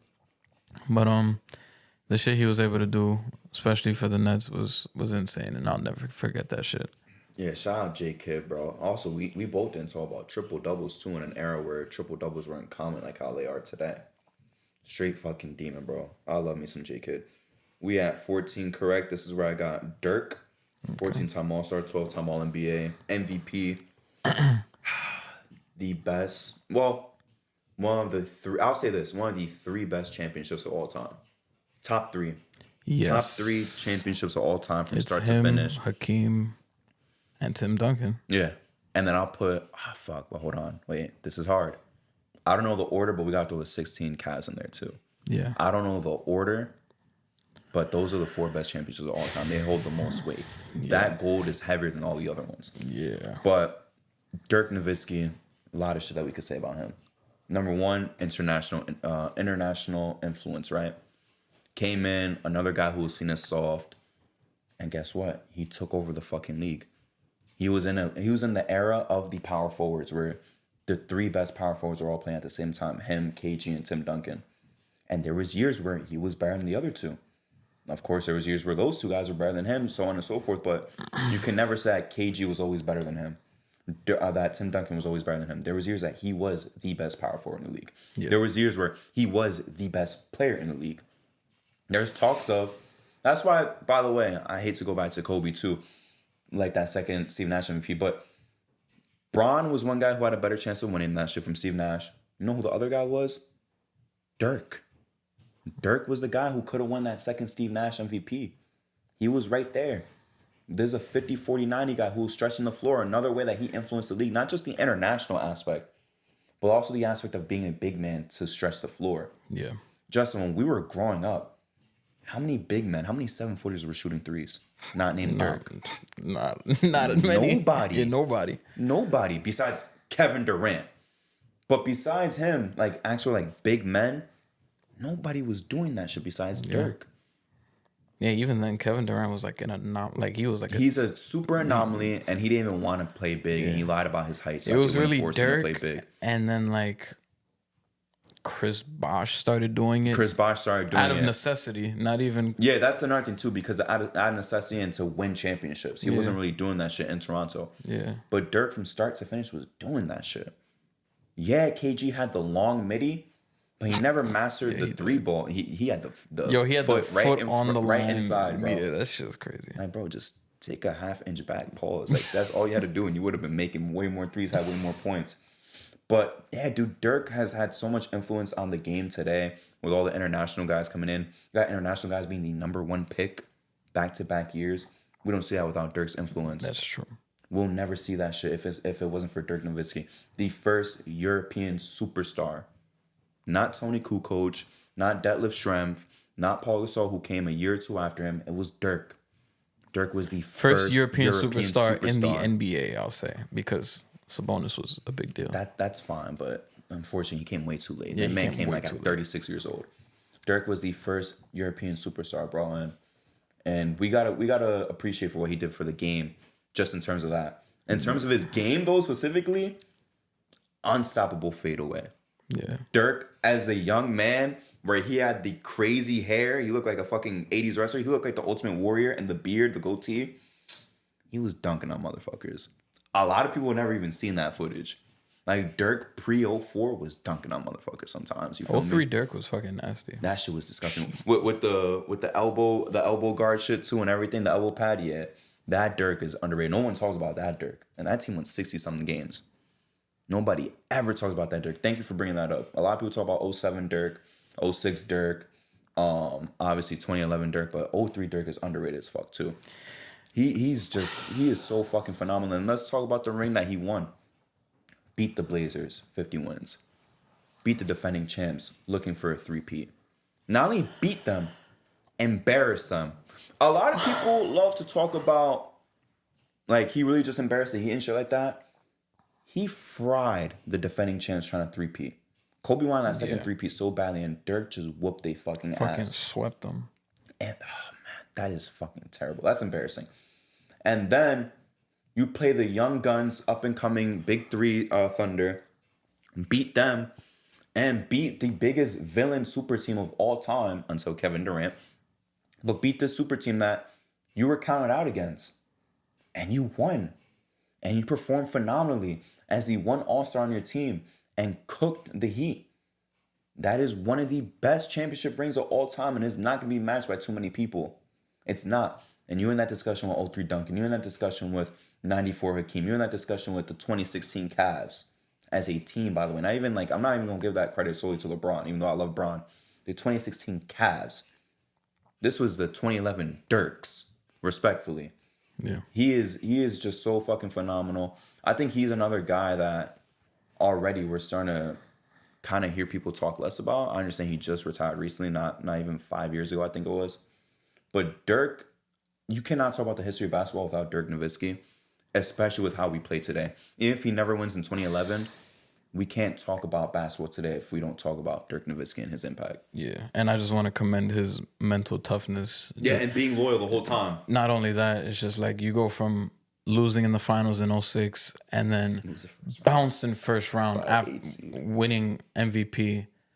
Yeah, losing to an 8 seed in the first round in your MVP year. Then losing in the first round again to fucking Chris Paul. Mm-hmm. Then getting bounced in the second round to Melo, then getting bounced in the first round again to the Spurs, and then you prevail and win the championship in 2011. A lot of guys, especially today, would have thrown fits and probably would have requested a trade by probably any other star after, probably by like '08, they would have requested a trade. They'd be like, I can't do this. And he thugged it out and he fucking won. He thugged it out for 4 years, didn't touch the conference finals, and then he was getting bounced out. Bro, after he lost in the finals, he got bounced out the first round like 3 times out of those 4 years. But it's not even that. It's also the fact that... And I'm not even saying it's on him. Yeah, but it's also the fact that he lost to an 8 seed. And not only that, he had to accept the MVP award. I forgot if it was while he was losing to him or after the series loss. I think it was after. I think it was after the series. Yeah. And that's when they would give the... Well, they do it now. They put that shit away for a couple of years, like 2 years. But this man really had to go out and accept the MVP after losing in the first round, which no other MVPs had. They probably extended it after that. Because I remember watching like Hakeem highlights. I've been watching mad Hakeem highlights. Sure. But they were given the fucking MVP trophy like conference finals, like the start of the conference finals. But yeah, bro, like the mental toughness from Dirk, people don't really talk about. And like even in 2011, like he was, I don't want to say he was an afterthought, but like started the playoffs, like bro, you had MVP Derrick Rose, the Heatles were popping. You still had the Celtics in the mix. Mm-hmm. Melo was on the Knicks. Kobe's out there. Young Kevin Durant. Brandon Roy is the young up-and-coming guy. Chris Paul's still there. And Dirk is just lost in the shuffle. And that motherfucker slaughtered all them guys. The Spurs is the Spurs, but they also... the Spurs is the Spurs. Yeah, I didn't even mention them. Yeah, that's crazy. Yeah. And he slaughtered all of them. That would have been a good what if the Spurs, like, if they met the Spurs in the conference finals. I'm not going to lie. I understand Dirk looked like a man on the mission. I don't think he beats the Spurs. Yeah, the Spurs, that's a tough mountain to climb, bro. The Spurs had They had his number, too. For them. Yeah, 100%. They had his number. They beat him in every... Has he ever beat the Spurs in the playoffs? I don't think so. I don't think he has. Because I think even when he went to the finals, I don't think he even met the Spurs at all. I could be bugging. No. Because he beat Steve Nash. I don't know who. Because the Spurs lost to the Grizzlies in round 1. And I think the Grizzlies played who? The Thunder in round 2? Yeah, I think they played. And that's why the Thunder made it. But I'm saying when he made it to the finals in 2006, he beat Steve Nash. I don't know who else he beat. I'm about to find it right now. But I don't think I could be wrong. I don't think he ever beat the Spurs, bro. Oh, he did. He did? 06, second round. They beat him in 7. So he's 2-2 against the Spurs, and I'm pretty sure. Yeah. I think he's 2-2. I could be bugging. He's 2-2. Yeah, he lost to them in 01. Damn. 01 too. And he got a negative record. He lost to them in 03. Yep. That one I know because they were a 4-seed, 60-win team. Oh, he lost to them in 09. So he's 1-3 against the Spurs. 1-3, yeah. I don't know where I came up with the 2. He's 1-3 against the Spurs. Yeah. Yeah, I don't think he would have beaten them in 2011. They just had, again, the worst matchup possible as an 8 seed, which was the Grizzlies. Yeah. Shout out to Dirk, though. I love Dirk, bro, so much. Let's move on to number 13, Unlucky 13. Number 13, this is where I have Steve Nash. Talk about it. Talk Nash. About it. Steve Nash. Steve Nash, another guy. You want to talk about mental toughness? Being in that 96 class, motherfucker was not playing at all. The only one not playing at all. He was not playing at all. He looked like Squidward, bro. Hold on. Him and Kobe, too. I'm not going to lie, Kobe, too. But they look like Squidward at the fucking window. Yeah. Yeah, they were not playing. And at least Kobe had, like, highlight moments his rookie year. Steve Nash, I could not tell you. He probably even have more minutes, too. Yeah. But he was not playing. Then he went to Dallas. He started to find his stride there. He was an all-star. The ending was a little bit sour. He didn't make the all-star, and I think this actually goes perfectly together. Like, a motherfucker that played with Dirk, and Dirk has said in the beginning that he thought about going back to Germany when he first went to the NBA because, well, he just felt like an outcast here. He said Steve Nash was the one that actually, like, he said... I'm going to say something right after you finish that point. He was like, Steve Nash was the one that, like took him under his wing and like made him like, yo, this is home. He showed him how to be a pro, and them being teammates, that's what really made Dirk be the player he was, and Steve Nash growing with him. The ending of the Dallas tenure wasn't really good for Steve Nash, but like you said, he went to the Suns and propelled them to an instant contender. 7 seconds or less, one of the best offenses. Been watching a lot of Steve Nash on Intuition Hoops. That motherfucker, it was like 30 minutes of ISO, Steve Nash. It was insane. Like, yeah, he averaged 15 and 05, but in the playoffs, don't get it fucked up. He could give you 30 at any given moment with 15. 48. Yeah. I think that's his career high in the playoffs, 48. With 11 assists. Like, it was insane. The shooting. Like, me personally, like, I just have the Jason Kidd. Like, Jason Kidd, I like him more than Steve Nash, but Steve Nash's shooting is what puts him to another level. And he's even said it after his career. He's like, damn, I wish I could have took more shots. Because if he did, he could have been like, I'm not saying Steph Curry, but like, he could have, prototype. like a low-key, like a prototype of Steph Curry at an earlier time. And I wish we saw that. Man, fuck Robert Horry for hip checking that nigga. That's so fucking also mental toughness, because the nigga was playing with a fucked up nose. Broke that shit in the middle of the game. Put it back in place. Put it back in place like that. Yeah, that's insane. But yeah, Steve Nash is my 13. But the point I was going to make was Steve Nash did not teach him how to be a pro man. If you've seen the pictures, Steve Nash is teaching this motherfucker how to be outside. Them fucking pictures is funny as fuck. Them drunk as hell Steve together. Nash with the frost tips. Bro, he was taking him outside, bro. Even when he had the Bieber look too, he was taking Dirk outside and partying with that motherfucker all the time, bro. Yeah, I love Steve Nash. Ain't nothing much really more to say about him. My next guy, number 13, might cause some controversy, but I don't want to say I'm projecting because we kind of know what he is at this point in time, but he's still in the middle of his prime. Yeah. This is where I got Joel Embiid. I don't know if you even have him at all on your list. I don't have him at all. What? Yeah, I don't have him at all. Nah, this is where I have Joel Embiid, bro. Because he's been so phenomenal since he's gotten into the league, bro. That's actually... I can't believe you don't got Embiid at all. No, I don't have him at all. I was like, damn, when was Justin going to say Embiid? Does he not have Embiid? Obviously, NBA MVP. One of the best defensive players of all time. Let me chill out. One of the best defensive players of the last 25 years. One of the best defensive players in the league right now. Obviously, DPOY candidate every year. One of the best center scorers that we've seen in a while. First center to average 30 points since Moses Malone. Again, though, the knock on him is the fucking playoffs. What more can I say? It's just the playoffs. But like so many of his teammates have said, like one night he will say, I want to play like Dirk and make 5 threes. Another night he'll say, I want to play like fucking Shaq and dunk on motherfuckers all game and provide that two-way ability as well. And we're starting to see Joel Embiid become one of the better playmakers between all the centers. He's improving his playmaking. Like Embiid is legitimately right now at this point in time a 33, like 12, 3-block threat with 5 assists. We don't really see too many big men do that shit. It's just a shame that Nikola Jokic exists because we would be talking a lot differently about Embiid in all-time center rankings right now if it wasn't for that man Joker being in the league right now. I don't really got too much more to say about Embiid. I might hate Philly. I really want Embiid though to at least make it to a fucking conference finals. You're the only MVP in history not to make it to the conference finals. That's kind of wild to me. I don't. I'm petty. Nigga. Well, I don't anymore because Paul George is there. I wish you just beat the Hawks. I wish you beat the Hawks and lost to the Bucks still because of my boy Cash Money Chris. But man, that was really your best chance to get to a fucking conference finals. The best. And it was his fault too. It was his fault. Game 3, I think it was game 4 was his fault. He shot like shit. They could have gone up 3-1. Was that the game where they were up by 26? Yeah. Well, there was a bunch of games that they was up and blew leads. And they blew the game. But game 4, bro, they could have been 3-1 up. Bro, he played like shit. He shot like 4 for 17 or something. Terrible. Terrible. That was your number one. That was my number 13, if I'm not mistaken. Yeah. Okay, so I'm still surprised you don't got Embiid. Damn. Not yet. And I don't feel bad about not putting him. You don't think Embiid, even though he hasn't finished his career yet, is better than Melo? I'm looking at the names behind him. Like, you don't think he better than what Dwight Howard's done already?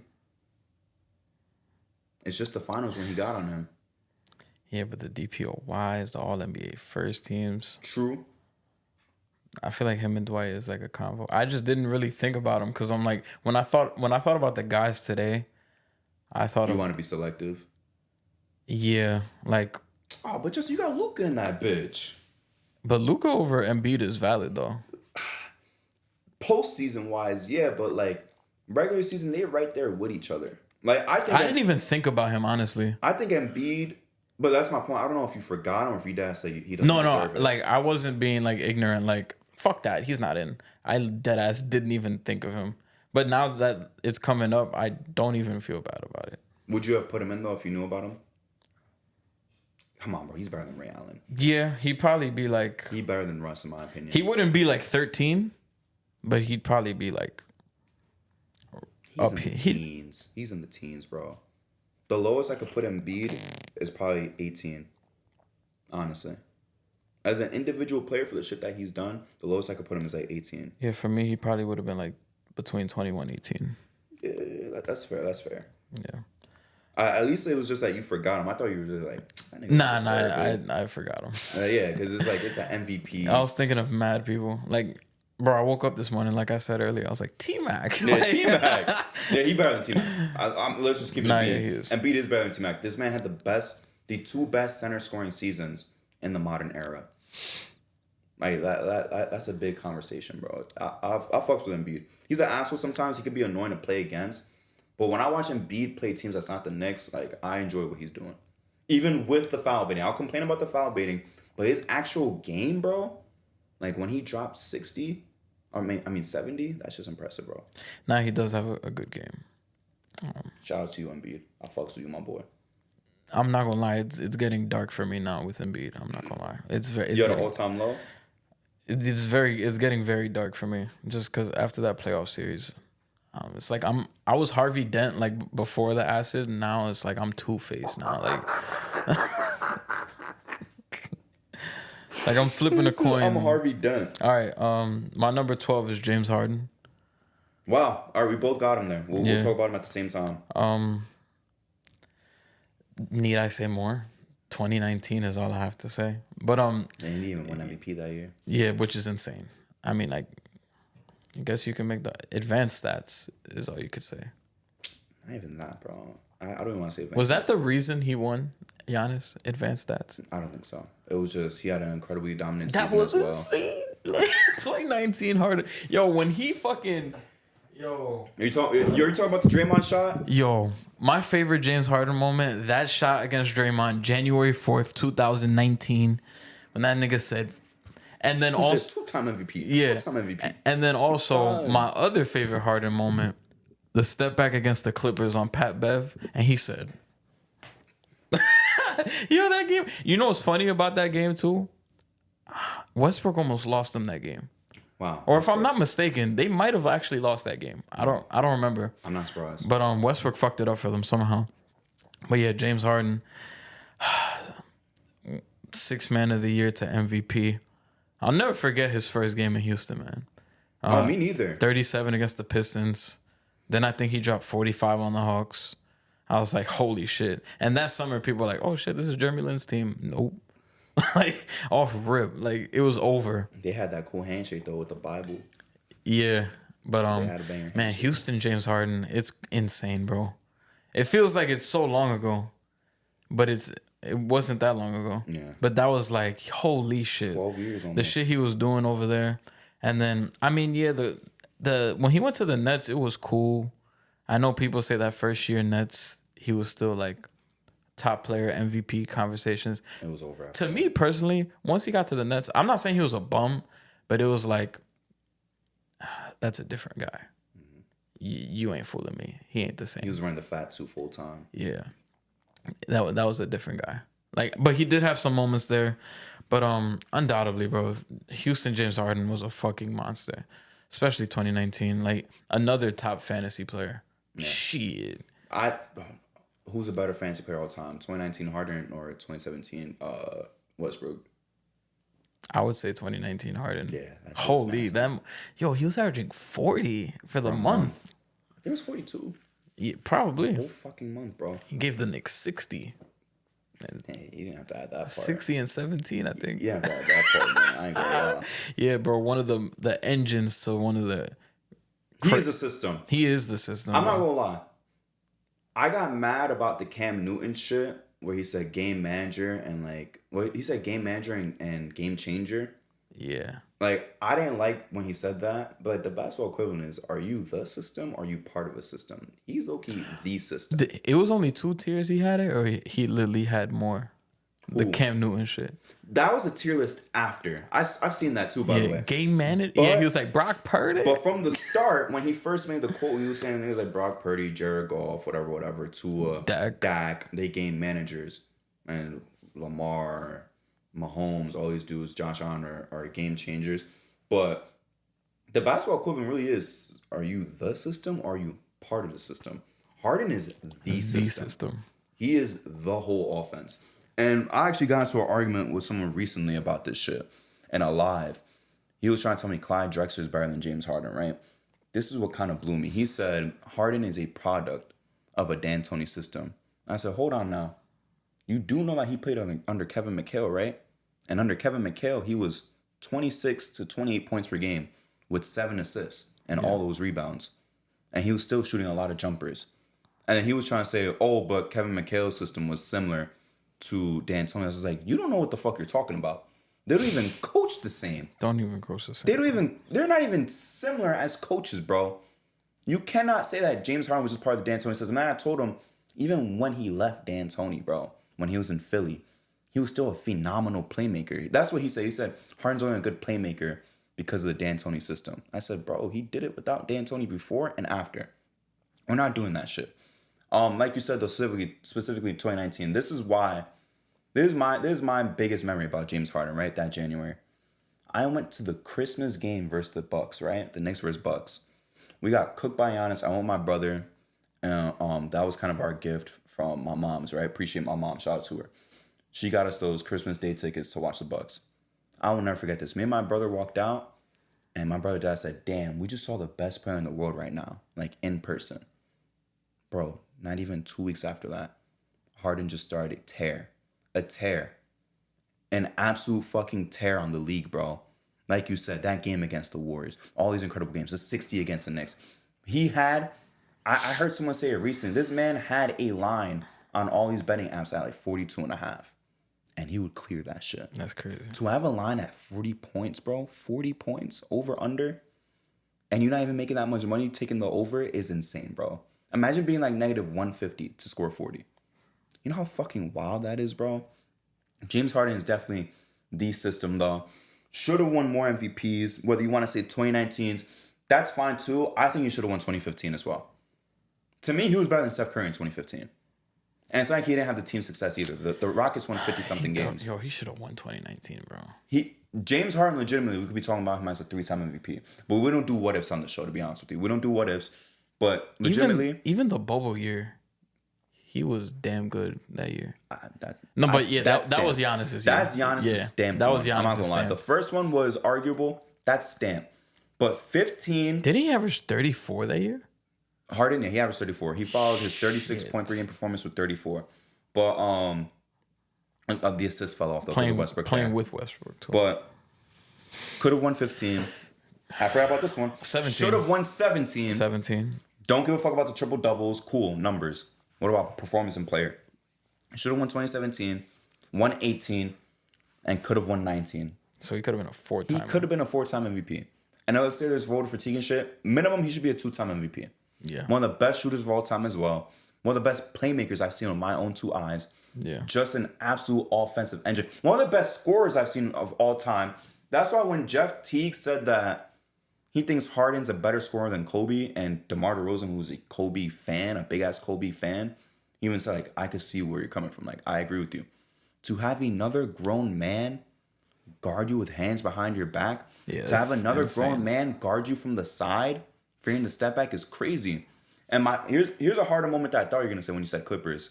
How about step back, Wesley Johnson? He just goes, licks his fucking chops and drains a fucking 3. He stands there for like 3 seconds, drains a fucking 3. I remember saying it back in like high school. I'm like, James Harden is probably one of the hardest motherfuckers to guard because it's like ever. He has the handle. He could get to the rack. He's big body. He's gonna finish on you. He's athletic. And then you got to worry about him with the step back. So it's like there's really nothing you could fucking do. Can't, bro. It's like, and then he gets to the line. He gets to the line. It's like James Harden's biggest obstacle was like either himself or he just played better comp. Most of the time it was better comp, but also it's like, bro, of course you're gonna be fucking tired Yeah, when he's you don't doing have everything. CP3. Yeah.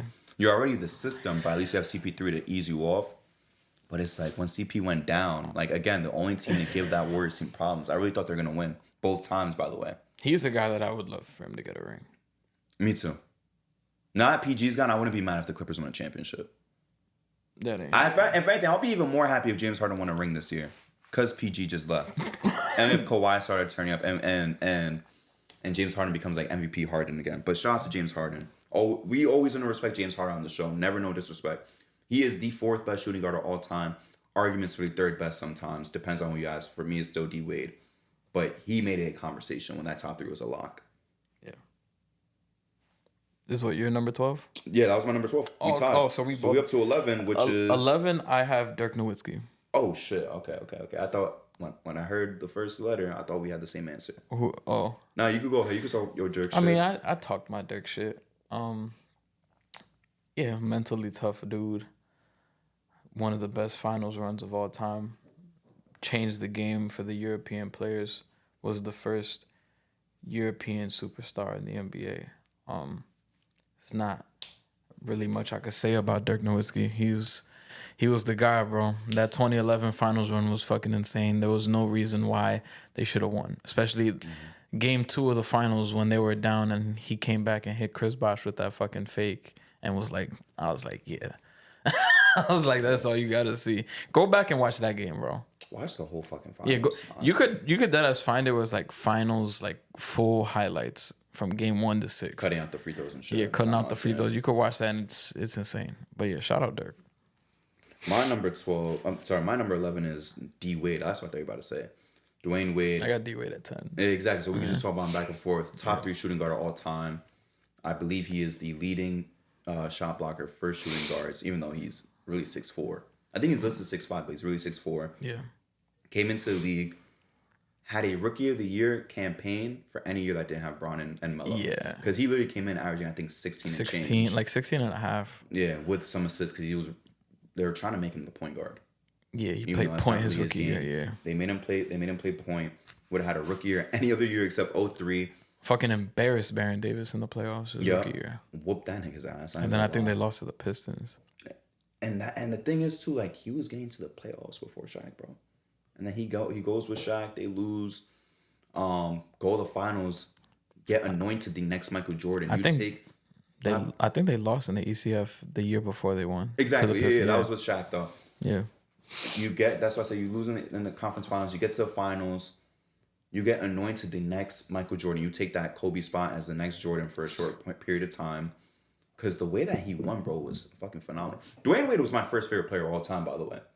He was the first player that I watched on TV. And I was like, damn, this motherfucker is crazy, bro. He could do shit like that. Yeah, for me, it was Melo. For me, it was a combination of D Wade, because of that finals run. And I bought his book at the Scholastic Fair the year after about going to the finals and winning. It was Melo, because of NBA Live 05. Steve Nash, because me personally, like, as you can see throughout the show, I like people make their teammates better. And Dirk, because the only 7-footer you're shooting threes in the league. That's cool as fuck to me. But going back to D Wade, had an incredible finals, one of the best finals of all time. You get called the next Jordan. You have the two-way ability. You're an underrated playmaker. Have a phenomenal 09. There's literally years, like I said, and some people had problems with it on YouTube and TikTok saying, the fuck? D Wade's never been better than Kobe. There's been select years where he was better than Kobe. He was better than Kobe that year. Not for like the whole 2000s, but there's 2-3 years where he's better than Kobe Bryant. Absolutely. He was better than Kobe in 09. Better than him in 09, better than him in 06. You feel me? You could maybe even say 05. You have a case to even say 05. So there's 2-3 years that he's better than Kobe Bryant, bro, where he was the best shooting guard in the league. To do that over one of the all-time greats is insane to me. Yeah. It truly is insane to me. I love Dwayne Wade. He was a very loyal guy too. He did until he went to the Bulls and the Cavs. We ignore those years. Fucking Pat Riley. We don't acknowledge those years. But more often than not, he was loyal to the Heat, except for those 2 years. Again, just phenomenal player. He just broke down. Yeah. He should have been better than what he was, but that wasn't by his choice. He broke down. Yeah. The big three Heatles should have won more. They should have won 3 champs. They should have won 3 out of the 4 finals. Yeah. Either whether it have been the Dirk year or whether it have been The 14. you play properly, you play as Dwayne Wade before the knee injuries, and you beat the Spurs in 2014. Yeah. That's all I gotta say about D Wade, the 3rd best shooting guard of all time. Yeah, you basically covered everything. Yeah, he should have had a way longer peak if it wasn't for the injuries. He was on his way, bro. Flash, 05 to like, damn, that 08 injury fucked him up. But from 05 to like 13, he had a pretty nice run there, even before he started to break down. And it's only crazy what he could have been if it wasn't for the knee injuries. He probably could have been even better, like having more seasons where he matches up with Kobe. But D Wade's a legend in itself, like winning a championship in year 3, despite what people may say about that finals. But him just being able to get those playoff scars early on as a rookie, like, to me, that's like some of the most impressive shit. Going toe to toe with the Pistons as a fucking rookie and sophomore, and then winning the chip, and then even when the shit was getting dark for the Heat, he prevailed and stayed there, and it benefited. And he wins 2 more championships. Yeah, D Wade is one of those guys who I feel like he's one of them too that I feel like he is popular and people remember him, but now I feel like people start to forget about the basketball shit, and I just want to remind them like how good this man was. But shout out to D Wade. He was my number 10. Yeah, shout out to D Wade. But that transitions to my number 10, Kevin Garnett. I got KG at 9. But we're just going back and forth at this point. I believe it.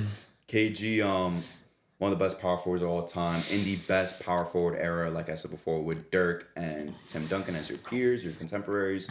Yeah. One of the best 2-way players of all time. Yeah. Like we said earlier about the Ant criticism comments too, like very fucking skilled for his height. We're talking about a 6'11" guy handling the rock. In his MVP year, we talking like he was like 24, 12, and 6 with the elite defense. Yeah. You go to Boston, right? Of course, you don't really win too much in the Timberwolves. You do get to a conference finals on a loaded West. But you struggle because you don't really have the help anymore. You go to the Celtics, you change your role. You're not that 24, 25 point per game guy no more. You scale that back to like 17, 18 points. But now you're showing the league you the best defender by far. Yeah. By far, you put all your energy into defense. You're already one of the best defenders before that on the Timberwolves, but now you put all your energy into defense. Win the DPOY the first year you there. Win a championship. One of the biggest reasons why you win a championship. Get hurt the next year, and people allude that you getting hurt is the reason you don't win again. You don't repeat as champions. Then you come back in 2010, back healthy again, and you make it to the finals. He had a phenomenal career. I don't think longevity was really on his side, though, to be honest with you. Like, he had a long career with a bunch of all-star years. His last all-star was 2013. He got drafted in 95, right? Yeah. So you did have phenomenal years. Like, the absolute peaks were great, but he didn't really have the longevity because once he was on the Nets, it was over. Yeah. It was over with. His career was done, and then you retire in 2016 as a Timberwolf again, mentoring Karl-Anthony Towns. But playmaker, one of the first big man playmakers out there. The prototype for someone else I'm going to talk about later on. Great jump shooter as well. Great in the post. Great defender. He just did it all. He did everything except shoot threes, to be honest with you. Yeah. At an elite rate, too, he did everything. Yeah. Kevin Garnett, yeah, he was a guy who was, you could probably put him in a bunch of eras and he would stand out. Probably one of those guys that you would probably want to start your franchise with everything he was able to do, score, rebound.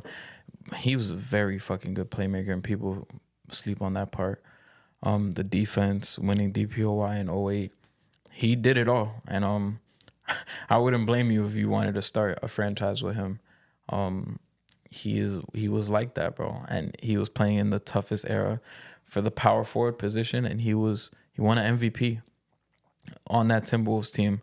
Notoriously, like, out before this past season, that was the last time they went to the conference finals. And it was him, Latrell Sprewell, Sam Cassell, Wally Zerbiak. Like, that team had no business being in the conference finals. And they still did it. And that's really on KG. KG did a lot of that shit. But and then going to Boston, sacrificing a little bit, but being the anchor and holding it down, and they win the championship. I wish he didn't get hurt in 2009 because it would have been scary to see what they could have done that year. They would have beat the Lakers again. Yeah. I'll say it right now. They would have beat the Lakers. That would have been, damn, history is crazy. But that would have been fire. But shout out KG though. And so that transitions to my number 9. Let's see if this is your number 8. This is where I have Kawhi Leonard. This is where you got Kawhi. You forgot him. You forgot Kawhi. I did. You forgot Kawhi. You know what's funny? Damn, nigga. You know what's funny? Wait. Now I'm really excited to see who you have ahead of that. You know what's funny? Him. I remember writing his name. It's just not there though. It's just not here. I guess I wrote it and because like my shit was so fucked up. I was writing names and I'll remember somebody and then I'll put parentheses next to it, then delete it. But I definitely remember writing his name. I want to see who your next guys are because I think this is where Kawhi fits in. But to be honest, bro, the guys that I have like here, it's respectable. No, 100%. But this is exactly what I'm gonna address. He should have been here though. Should have been here though. This is exactly why I'm gonna address that. Why do I have him ahead of KG? Why do I have him ahead of D Wade, Harden, all these guys? Right? Yeah. Kawhi Leonard, like I said last episode, the 2019 playoff run was the best playoff run I've seen in my life. I think. Yes. It's between that 18 Bron, like it's little and few runs. 2011 Dirk. There's little runs that's like that, right? Kawhi Leonard has 2 DPOYs. Youngest man to win Finals MVP, by the way, too. He did that in the 2014 season with the Spurs. He's always been an elite two-way player. He's always efficient as fuck. Not a big man, by the way. We're talking about, like we said a couple episodes ago. Your last episode, the one before that. 60%. 60% from the fucking field shooting jumpers. That was insane. Straight middies. Middies and some threes. It's not like you going to the rack. It's not like you standing next to the basket the whole series. You were taking tough-ass middies and making all them bitches. Not only that, Justin, he is a pretty damn good shooter, which he wasn't coming into the league. That was his criticism. One of the best defenders of all time. I'll say right now, I truly think Kawhi Leonard is the best perimeter defender of all time. I think he's better than Mike. I think he's better than Sidney Moncrief. I think he's better than a lot of these guys. Obviously, way better than Drew Holiday. Respect to Drew Holiday. But to me, he's the best perimeter defender of all time. Better than Scottie. Better than Michael Cooper, by the way, just to throw out some more names. He did all that. I'll give you 25 points efficiently. Yeah. He was a great rebounder as well. The only knock on Kawhi Leonard is the playmaking. He's never been a playmaker and playing games. But his absolute peak in his playoff performances, I think it trumps some of the guys behind him. Yeah. And even then, D Wade is someone who kind of broke down a little bit early as well. But same as Kawhi, but I would say Kawhi has had better playoff runs than D Wade. Yeah. Except for 2006. 2006 is the only one that's close to going bar for bar with 2019. 2019 still wins that shit. 2021, he was 2020 in the first round, he was doing some shit. 2021, he was frying. Absolutely frying, and then he went down. I want to apologize to Kawhi Leonard personally. Oh, by the way, 2017 conference finals too. It was looking scary that game. That playoff run was fucking insane for Kawhi.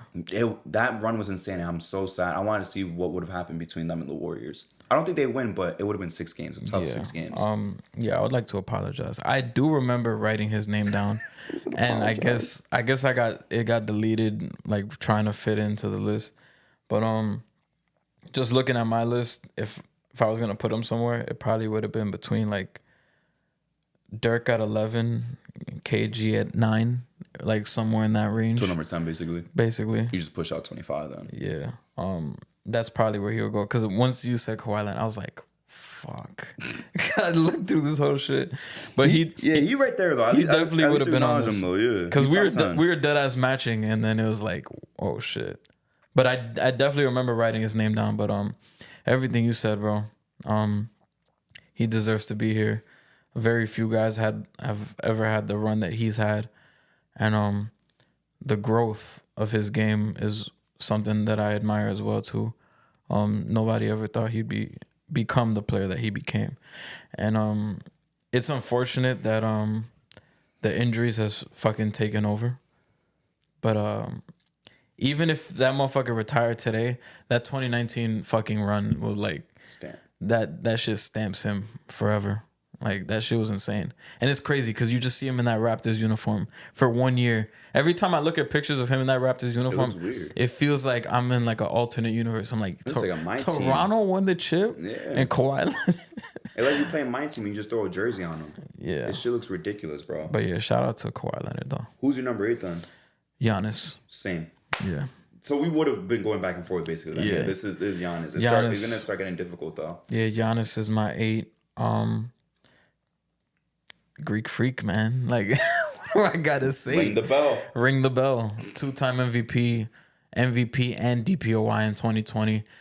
Another guy there was a fucking project when he came in. Nobody thought he'd be the player he became. I did. Nobody did. Like, and to see what he's become is insane. And he's been consistently since the start of the decade a top 3 player in the league. And he's been doing it. Won a chip in 2021, and that's an underrated run too. Beating up on the Heat in the first round, who embarrassed you the season prior, then going toe to toe with Kevin Durant in the second round and coming up, and then, I mean, Chris Middleton really finished the Hawks, but Thank you. Giannis at the start of that series was dogging, but Chris Middleton really finished them, and then in the finals he really reminded people why he's an all-time player. And he reminded me of that too, because in the first game of that series, I'm like, shit, Chris Paul might get a ring. But Giannis is playing with a hyperextended knee, and he was doing some crazy shit. I'm like, wait, that guy is actually the best player in the series. Not Chris Paul, not Devin Booker, that guy right there. And as long as he's playing and he's healthy, they have a fucking chance. And that play with Drew Holiday stealing the ball and then the lob. Yeah, that shit will go down in history. That shit was fucking insane. And then closing out the finals with 50 was insane. And then going to Chick-fil-A the next day, ordering a 50-piece nugget. That was some legend shit.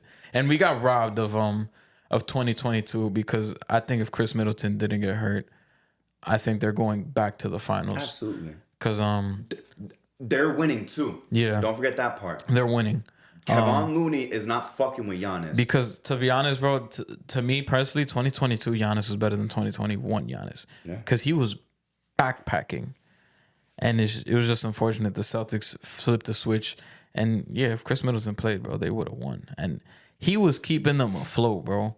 I thought after Game 5, when Drew Holiday got that steal on Marcus Smart, I thought it was over. They went up 3-2. I thought it was over. And they was going back to Milwaukee. I thought the series was over. But nope. If Chris Middleton does not get hurt, they win the finals in 2022. They go back to back.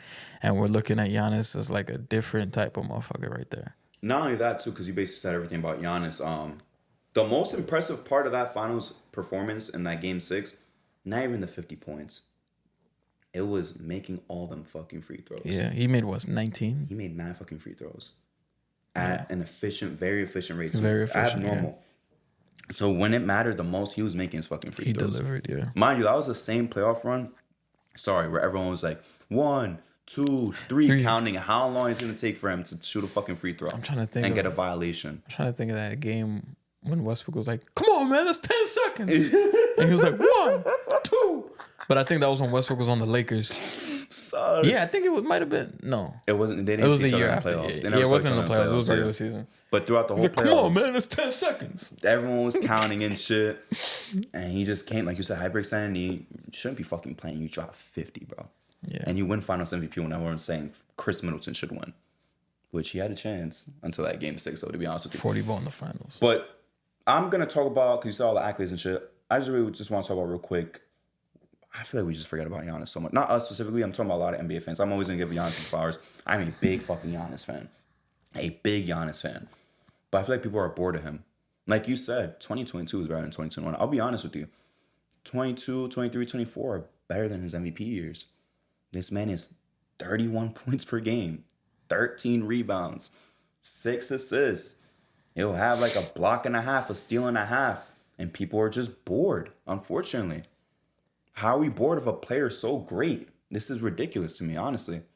He is so fucking incredible. He does it all except shoot the 3 ball, but that's improving. He's like a 32% 3-point shooter, some shit like that. He's getting there. But why does he need to shoot threes anyway? He's unstoppable. Yeah. Absolutely unstoppable. No one can stop him going to the paint. The only team I've seen legitimately stop him was the Raptors, and it took a combined team effort. It wasn't one man. Yeah. Giannis is just so fucking phenomenal. I think people are just bored of him. The media's bored of him. They don't want to talk about him. I don't think he's gonna win another MVP. But honestly, he's always in the mix. Yeah. I feel like this last season, I was always, when we were talking MVP, I'm like, damn, nigga, what about Giannis? What about Giannis? Giannis. Like, he's right there with the top 3 players. Yeah. But we get so enamored with Shea. To an extent, we get enamored with Luka sometimes. Obviously, Embiid and Jokic are always like in that mix of 1 and 2. But it's like, Giannis is right there. And there's some nights, some months where he's the best fucking player in the league. Like, I truly believe that he's the best player in the league sometimes. Yeah. But let's move on to your number 7. It's starting to get tough right here. Number 7, this is where I have Kevin Durant. Okay. We don't match. Close, but we don't match. Yeah, Kevin Durant here. One of the best scorers of all time. 2-time champion, MVP. Favorite Kevin Durant was OKC days.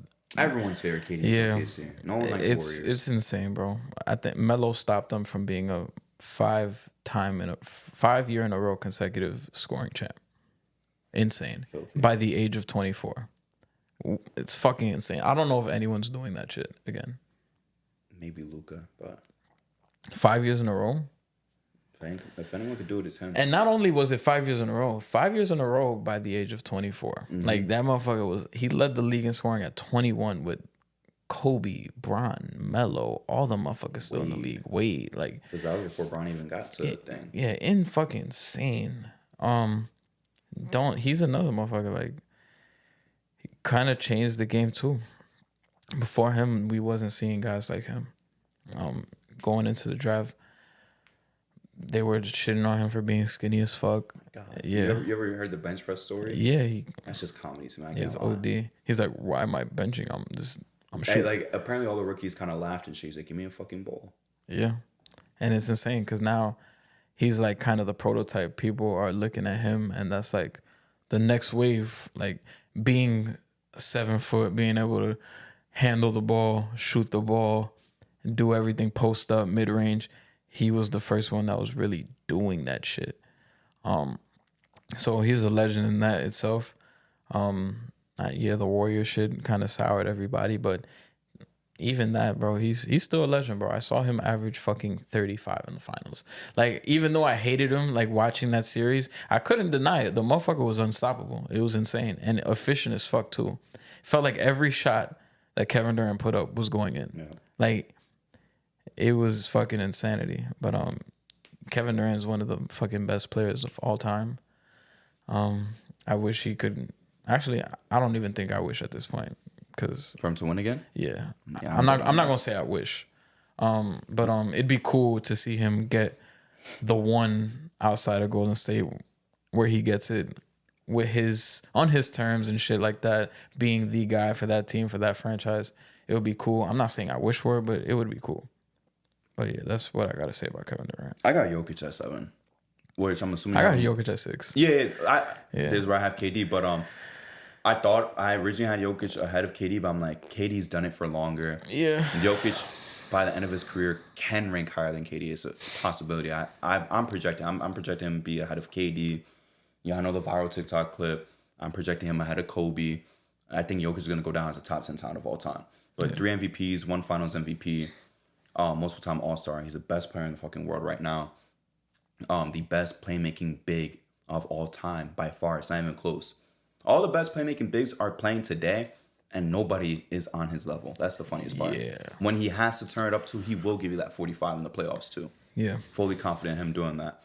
What put KD ahead was him doing it for longer, and also the fact that Jokic's run to the finals was nothing crazy, to be honest with you. You played 3 play-in teams. Again, you play who's in front of you, but just this past season, we saw you go against a tough team and you guys lost in 7. It wasn't your fault. I understand Jamal Murray underperformed, but I got to see him prove it again, either go to the finals again or, of course, win.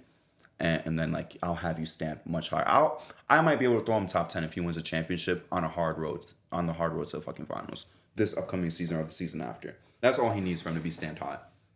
I fucks with Jokic. He's like if he had like the perfect shit for Jokic is like a 03 Tim Duncan like type of shit. To be fair though, like not in terms of root, but that's what he's doing with Jamal Murray. Because Jamal Murray's not technically an all-star or anything, and no one else is even close to that on his team. Like you have good pieces, but that's what he did. He kind of already did that, but he just needs a good comp like Tim Duncan did. Tim Duncan beat Kobe and Shaq. So Jokic is your 7. KD's my 6. I guess I'll talk about KD real quick. Okay. What else you haven't already said? 50, 40, 90 club, one of the most efficient shooters I've seen, and he's winning the scoring titles as well. Yeah. Like you said, fucking hate Kevin Durant, but that Warriors series against the Cavs the first time around, like you said, unstoppable, going against the best offense of all time, by the way. I actually got into, you always hear me say I got into arguing with somebody over TikTok a lot about this shit. This was about, I said Kevin Durant was a necessity for the Warriors if they were going to be dominant and have a dynasty. And I said, if you put Paul George on that team, who was the best small forward, not named Kevin Durant, Kawhi, or Braun, they not doing shit. He said, Paul George would have done this and this. I said, bro, Paul George averages 18 in closeout games. Kevin Durant averages 31 in closeout games efficiently and scored 35 points in that finals on nearly 60% shooting. Yeah. The only guy that the Warriors could have added, not named Kevin Durant, to be that dominant would have been Kawhi Leonard. Kawhi Leonard. But that's it. Nobody can't put Jimmy in that spot. Nope. Gordon Hayward, Nope. Paul George, they would have still lost to the Cavs because Curry was not gonna amount to those points. Paul George would average like 24 inefficiently. Yeah. Talking about a 42% guy in the playoffs for his entire career, even to this date. Kevin Durant's well above 50. The Cavs would have fucking handled them. Oh, fry them, completely fried them. Kyrie probably doesn't even leave either, and they fry them in 18. It's probably like a 6-game series. I mean, yeah, 6 games. 6 games in the Cavs' favor. Yeah. But again, too, and then also his quick little Nets run, that playoff run, that triple-double that he had. I just wish that he didn't go 0 for 6 in overtime. That would have been one of the best games of all time we would have seen. Unfortunately, he didn't get it done, but Kevin Durant's always going to be a controversial figure. He's one of the most controversial NBA players for what he did on the court, by the way. Nothing outside, thank God. But again, I do wish that he, like you said, he wins on his own terms. It's not going to happen. I strongly doubt it. If he does, good for him. I would love for him to kill that. He needs Curry to win narratives because I think it was the other way around. In that time period, at least from 16, 17, 18. But Kevin Durant's one of the best scorers of all time. I'll never forget us, 2018 high school seniors. Us, I think it was you, me, Dequan, and Dave trying to do the math of how Kevin Durant could beat Kareem in scoring. This was before the Achilles injury, though, unfortunately. Yeah. And him missing like a year and a half, 2 years, you feel me? But one of the best scorers of all time, still going to clear 30,000 points even with that injury. People aren't supposed to come back from that injury, still elite. To this day, like, I could try to hate Kevin Durant as much as I want, but deep down in my heart, like, I still fuck with him, but I'm just never going to respect that 2016 shit. Ducking the fade, blowing a 3-1 lead, and then joining the ops. Yeah. Shout out to him, though. And I guess right here you could talk about Jokic real quick. Yeah, I got Jokic at 6. All I really have to say is Facundo Campazzo, Austin Rivers, those motherfuckers did not have no business being in the playoffs starting. And that was all made possible by Nikola Jokic. Even won them a playoff series, too. People forget that. And they lost to the Suns, who went to the finals that year. But Jokic already has shown to be an all-time motherfucker. 3 MVPs in 4 years, a championship. It feels like all he's missing is a championship with a hard run. That's really all he's missing, and then he's creeping up there, man. He could have done that this past year. He could have beating the Wolves and then beating the Mavs and then beating. God damn, that would have been OD, because he would have beaten Bron, the next Michael Jordan, Anthony Edwards, Luka, who's one of the top guys in the league, and then you beat the best team in the league, Celtics. That would have been insane. But Jokic, we're really going to see what the fuck he's made of. I mean, with this coming season, losing some players and relying on the younger guys, they're going to ask a lot of him.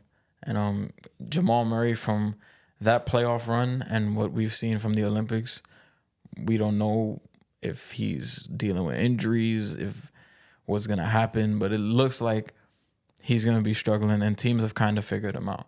So Jokic is gonna have to take another step. We'll see if he has it. I'm confident he does. But the shit that man's able to do, I feel like as long as he's in the same category, like I was talking about Luka earlier, as long as he's on the court with you, you have all the chances in the world. Like when the Lakers were up by 20 in all those games, I'm like, it don't matter. They got Jokic on the other side. And it showed every time that they came back and won all of those games. So he's one of those guys that he's fucking inevitable. Like, it's true. Like he's a fucking dominant force, and he, like you said, he could give you the 40 whenever, or he could give you 20, 18, and 13, and fucking blow the team out. But that's really what I gotta say about Jokic. We could go through your 5 too, because I know I did 6 and 7 combined. Yeah, 5 is where I have Steph Curry. Oh shit. Yeah. Okay. Yeah. Damn. All right. Go ahead, and then I'll say my guy. Steph Curry. Maybe you just didn't put this guy. Oh. I want to know. Shaq. I do have Shaq. He's one spot. Really? Yeah. All right. Go first with Steph Curry. I'm gonna explain why I put Shaq lower. Yeah, Steph Curry, best shooter of all time. Probably he's top 3 player in the 2010s. 2-time MVP, unanimous MVP, 4 championships, changed the game of basketball. Yeah, there's no specific reasoning. Like, there's no really like knock on him, you could say. I mean, we talked about it last episode about what the finals, him not being like super dominant. I'm not buying into the clutch shit. That motherfucker's clutch. I'm buying to clutch shit. I'm buying to blowing a 3-1 lead. Yeah. I'm buying to, again, this is a what if, but you don't win again without Kevin Durant until 22. You know what's funny? I used to like, during that time period, I used to say the same shit. Because I was such a hater. But it's true though, I was such a hater. in the finals, my nigga, come on. Because I'm like, yo, if y'all run it back 17 with no Kevin Durant, y'all not beating the Cavs, bro. They lose again. 100%.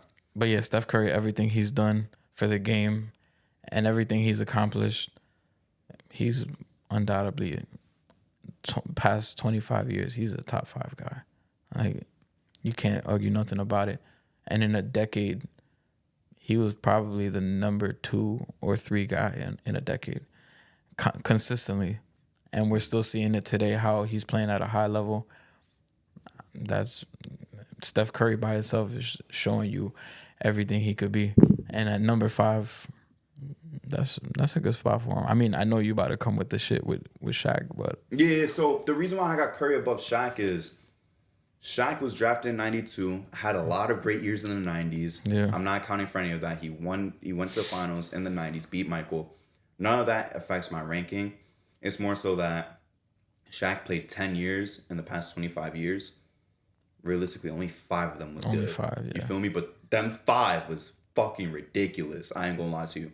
3 finals MVPs. MVP, probably the most dominant MVP as a physical force of all time. Yeah. You got all that shit. You also won with D Wade as well.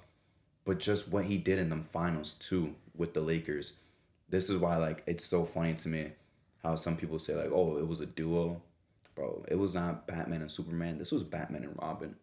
This man was averaging 34 plus in every finals during that 3-peat. We're talking like 36 and like 18 rebounds, my nigga. We're never going to see that ever again. I promise you, we're never going to see that again. Underrated playmaker as well. Like I said, one of the most dominant forces of all time. What knocks him behind Curry, though, is like Curry, we could say, has had, since the 12-13 season, like 12, 13 really good years. Sorry, 12, because he broke his hand. So, like, 12 really good years. Shaq had, like, 5 of them. You feel me? So that's why I got Curry a spot above Shaq. But for a man who only had, let's be real, 4 great years, one pretty good one, 04-05, and then a good one, 05-06, and after that, kind of like pity All-Stars, you feel me? Either pity, you could say pity, or it was just there's no center comp because you're averaging 17 on the Suns and making the All-Star game because you're Shaq. Yeah. But the fact that you only really had 5 good years in the past 25 years, I'm calling the top 5 players insane. Curry just did it for way longer at a higher level. Yeah. My reasoning was just those back to back being the big dog MVP, All NBA first team, the shit you was doing in the finals. Like, Even Curry at his peak, it was like we even talked about it last episode. In the finals, we never felt like he was like big dog until Kevin Durant got there, and he would do it for games. But that's because Kevin Durant's there, and life's a little bit easier now because you got a motherfucker averaging 35 on fucking 60% efficiency.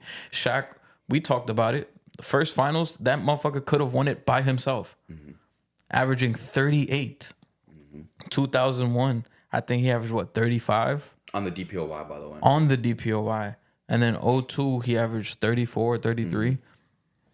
Shit was insane, bro. And on top of that, beating fucking Chris Webber and the Kings en route to the finals, beating Tim Duncan en route to the finals, and the shit he was doing, especially 2000, bro. 2000 was just a complete year. That's one of the best years of all time. One of the best years ever, because you still had Kobe, but he wasn't fucking He's a baby. Kobe yet.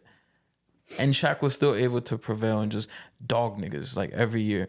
2001, they only lost one game in the playoffs, and that was to AI. AI had to give you damn near 50 just for y'all to lose by like 6.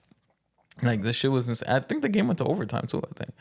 So, yeah, Shaq. And it's only one spot. I know, Yeah, it's Steph, not a big deal. Steph Curry got the longevity, but Shaq, damn, those fucking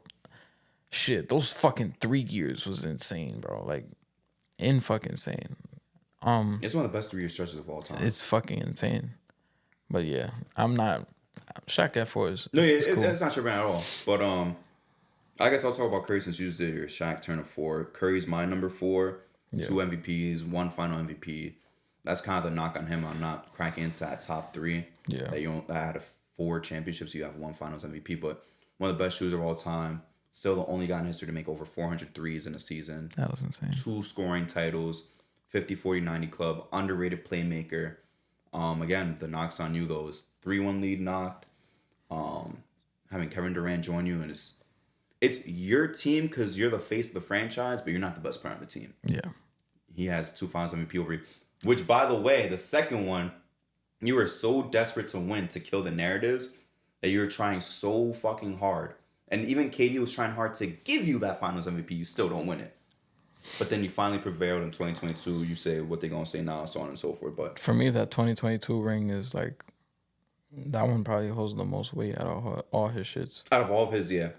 All time, not really too much. I don't think his ring is nothing crazy to me. Honestly. Yeah, it's nothing crazy, but like but for him, out of his 4, that's the hardest one. That's his shit. By far, that is all his. You can't say nothing about that one. Yeah. But again, gonna go down as one of the best players of all time. He's in my top 15. I got him like at 12. A lot of people got him top 10. Some people got him like in that top 7 range. Some people call him best point guard of all time. I don't. That's fine. It's all about preference. It's a 1-2 spot between him and Magic. But man, Stephen Curry, I've hated him for a couple of years. Right now, I'm neutral on him. Like, he's cool. He's fun to watch and shit like that. I'm not rooting for him to win, though, to be honest with you. Yeah. But I'm also not rooting for him to lose. Whatever happens, happens. But one of the best players to lace up, and nobody expected this shit from him. Yeah. From being that kid who had a pretty good rookie season, but had Brandon Jennings score a double nickel on you, to having glass ankles, and you stopped wearing Nike because of that shit, go to Under Armour. You got snubbed for the 2013 All-Star game. I remember that, bro. That nigga used to wear hyperfuses. Yep. Then in 2013, you get snubbed by the All-Star game after dropping 50 in the Garden, doing the what do you call it? Like a shrug? I don't even know what to call that shit. I don't even know. Yeah, like a shrug type of thing, like the dancing and shit. Y'all was so fucking pissed at him that game. We won that game though. Yeah, but he still dropped a 50 burger on us. So then his journey's just been cool because he wasn't highly touted, came from Davis and all that shit. You would know much more about that part of the journey than me. But not only that, also the fact that you come back in 13-14. You also won your first playoff series. 13-14, you lose to a rival. And after that, you're an MVP. Within those 3 short years, you went from not an all-star to an all-star to the MVP of the fucking league. And then you start owning the league. You win 73 games, you build a 3-1 lead, but you also came back from one down your own. So shout out to Stephen Curry. Respect to you, the 4th best player in the last 25 years. I think we're both going to have the same top 3. It's all about where you got him. My number 3 is Kobe Bryant. Yes, we agree. I thought you had him number 2. I really thought you had him number 2. We agree. We agree. Shout out Black Mamba. Yeah, Kobe Bean, bro. What can I say? Like, just don't glaze. Yeah, I won't glaze. Yeah, probably. Yeah, people would love. I hate when people say that argument. Like, he's the closest thing to Mike. So why is he number 2 all time? Why isn't he? I hate that. And shit, also, bro. he does all the same stuff Mike does, right? And people are like, yeah. And like, oh, but Mike can't shoot threes, right? No. Oh, so Kobe's better because he's a better three-point shooter. He does everything else the same. And it's like, no, the shit that he does the same is at a lower level still. Not yet. But on the bright side though, Kobe, how many time all defensive? 9 time? Fucking insanity. One of the best two-way players of all time. Really showed. I think he really grew up in that. Once they got Pau Gasol, that's when we saw a different Kobe Bryant. Cause we saw in the Shaq era, that was really Shaq shit. I don't care what anybody says. That was Shaq shit. And 04, he fucking lost them the series. And then 05, playing without Shaq, they were struggling, missed the playoffs. 2006, I don't care what anybody says. The 35 a game, it was fun. It was really fun, but the Lakers weren't a fucking serious team. They had Smush Parker, Kwame Brown. That team was a joke. But he was there, and then that's when he requested the trade, but it didn't go through. He thugged it out. They got Pau Gasol, and that's when we started seeing Kobe Bryant become a leader. I think once he became 2-4, that was when everything changed. Going to 3 straight finals, losing to the Celtics, using that shit as motivation. The year after, beating Orlando in the finals, then getting revenge on Boston in 2010. And then even then, my favorite, after that, like the start of the 2010s, you were still damn good. Right before the Achilles injury, Kobe Bryant was probably still a top 5 player in the league. He was in the MVP race. Yeah, still in the MVP race in the 12-13 season. Yeah. I believe it's fourth all-time scorer. Yeah, he's a fucking legend. Did all of Mike's shit. But yeah, that's my favorite probably Kobe era is just him switching to 2-4, becoming that leader. Because at first it was just about him. Like he was walking into the locker room like, nigga, what did they used to say shit like, Kobe, there's no I in team. He's like, but there's a me in that motherfucker. Like doing shit like that. Everybody's calling him a ball hog. But once that shift happened and they got Powell, they got all the pieces they needed. He showed that he was able to lead and do that. And that was a big part because people were like, can Kobe win without Shaq? Because Shaq got one. Then D Wade was the hot up and coming name. He had just got one. He was the new toy. Brown was out there. So there was a lot of pressure on Kobe, and he delivered and did it back to back. And you can't take that shit away from him. And even the 2010 finals, even when people are like, oh, he sucked in Game 7, he did his thing, though. He did what he had to do to win it. And he prevailed every time. Those superstars, they'll show you a lot when their shit isn't falling. They'll find other ways to win it. He did that. I don't know what you want me to say. I mean, this is just a spot, nigga. I ain't gonna lie. Yeah. Five rings, 2 finals MVPs out of 5. Did your thing. Again, like Justin said, one of the all-time best scorers. Gonna have to jab at that all-defensive thing that you said, though, because even Phil himself said that was just reputation-based. Kobe had already fallen off as a defender. Not Phil Jackson said that while coaching him. No, but it's funny that while coaching him. He literally said, while coaching, he's like, yeah, he didn't deserve that. He's fallen off as a defender a lot. And I wish JC was here, bro. He said he gambled too much on steals. It's just the truth. This is Phil Jackson's words. Damn. While coaching him. It's not like this was years later in a book. He said it while coaching him. But yeah, he did his thing defensively for a while, but then started taking plays off later on. But yeah, shout out to him, 3rd best player of the last 25 years. So that's fine. I'll pause. Good for you, bro. Number 2, have Tim Duncan. Yep. We're just gonna collaborate on these last 3. Yeah. Honestly. Tim Duncan, one of the best rings of all time, 2003. I feel like I've talked about it so much this summer, but it's fucking phenomenal, bro. Like, I know we said there's 4 rings in that conversation, but like, I feel like it's that one and Hakeem's first, and the other 2, and then it's a big paragraph for every other ring ever in history. This is what I'll say about Tim Duncan. I'll let you say what you gotta say.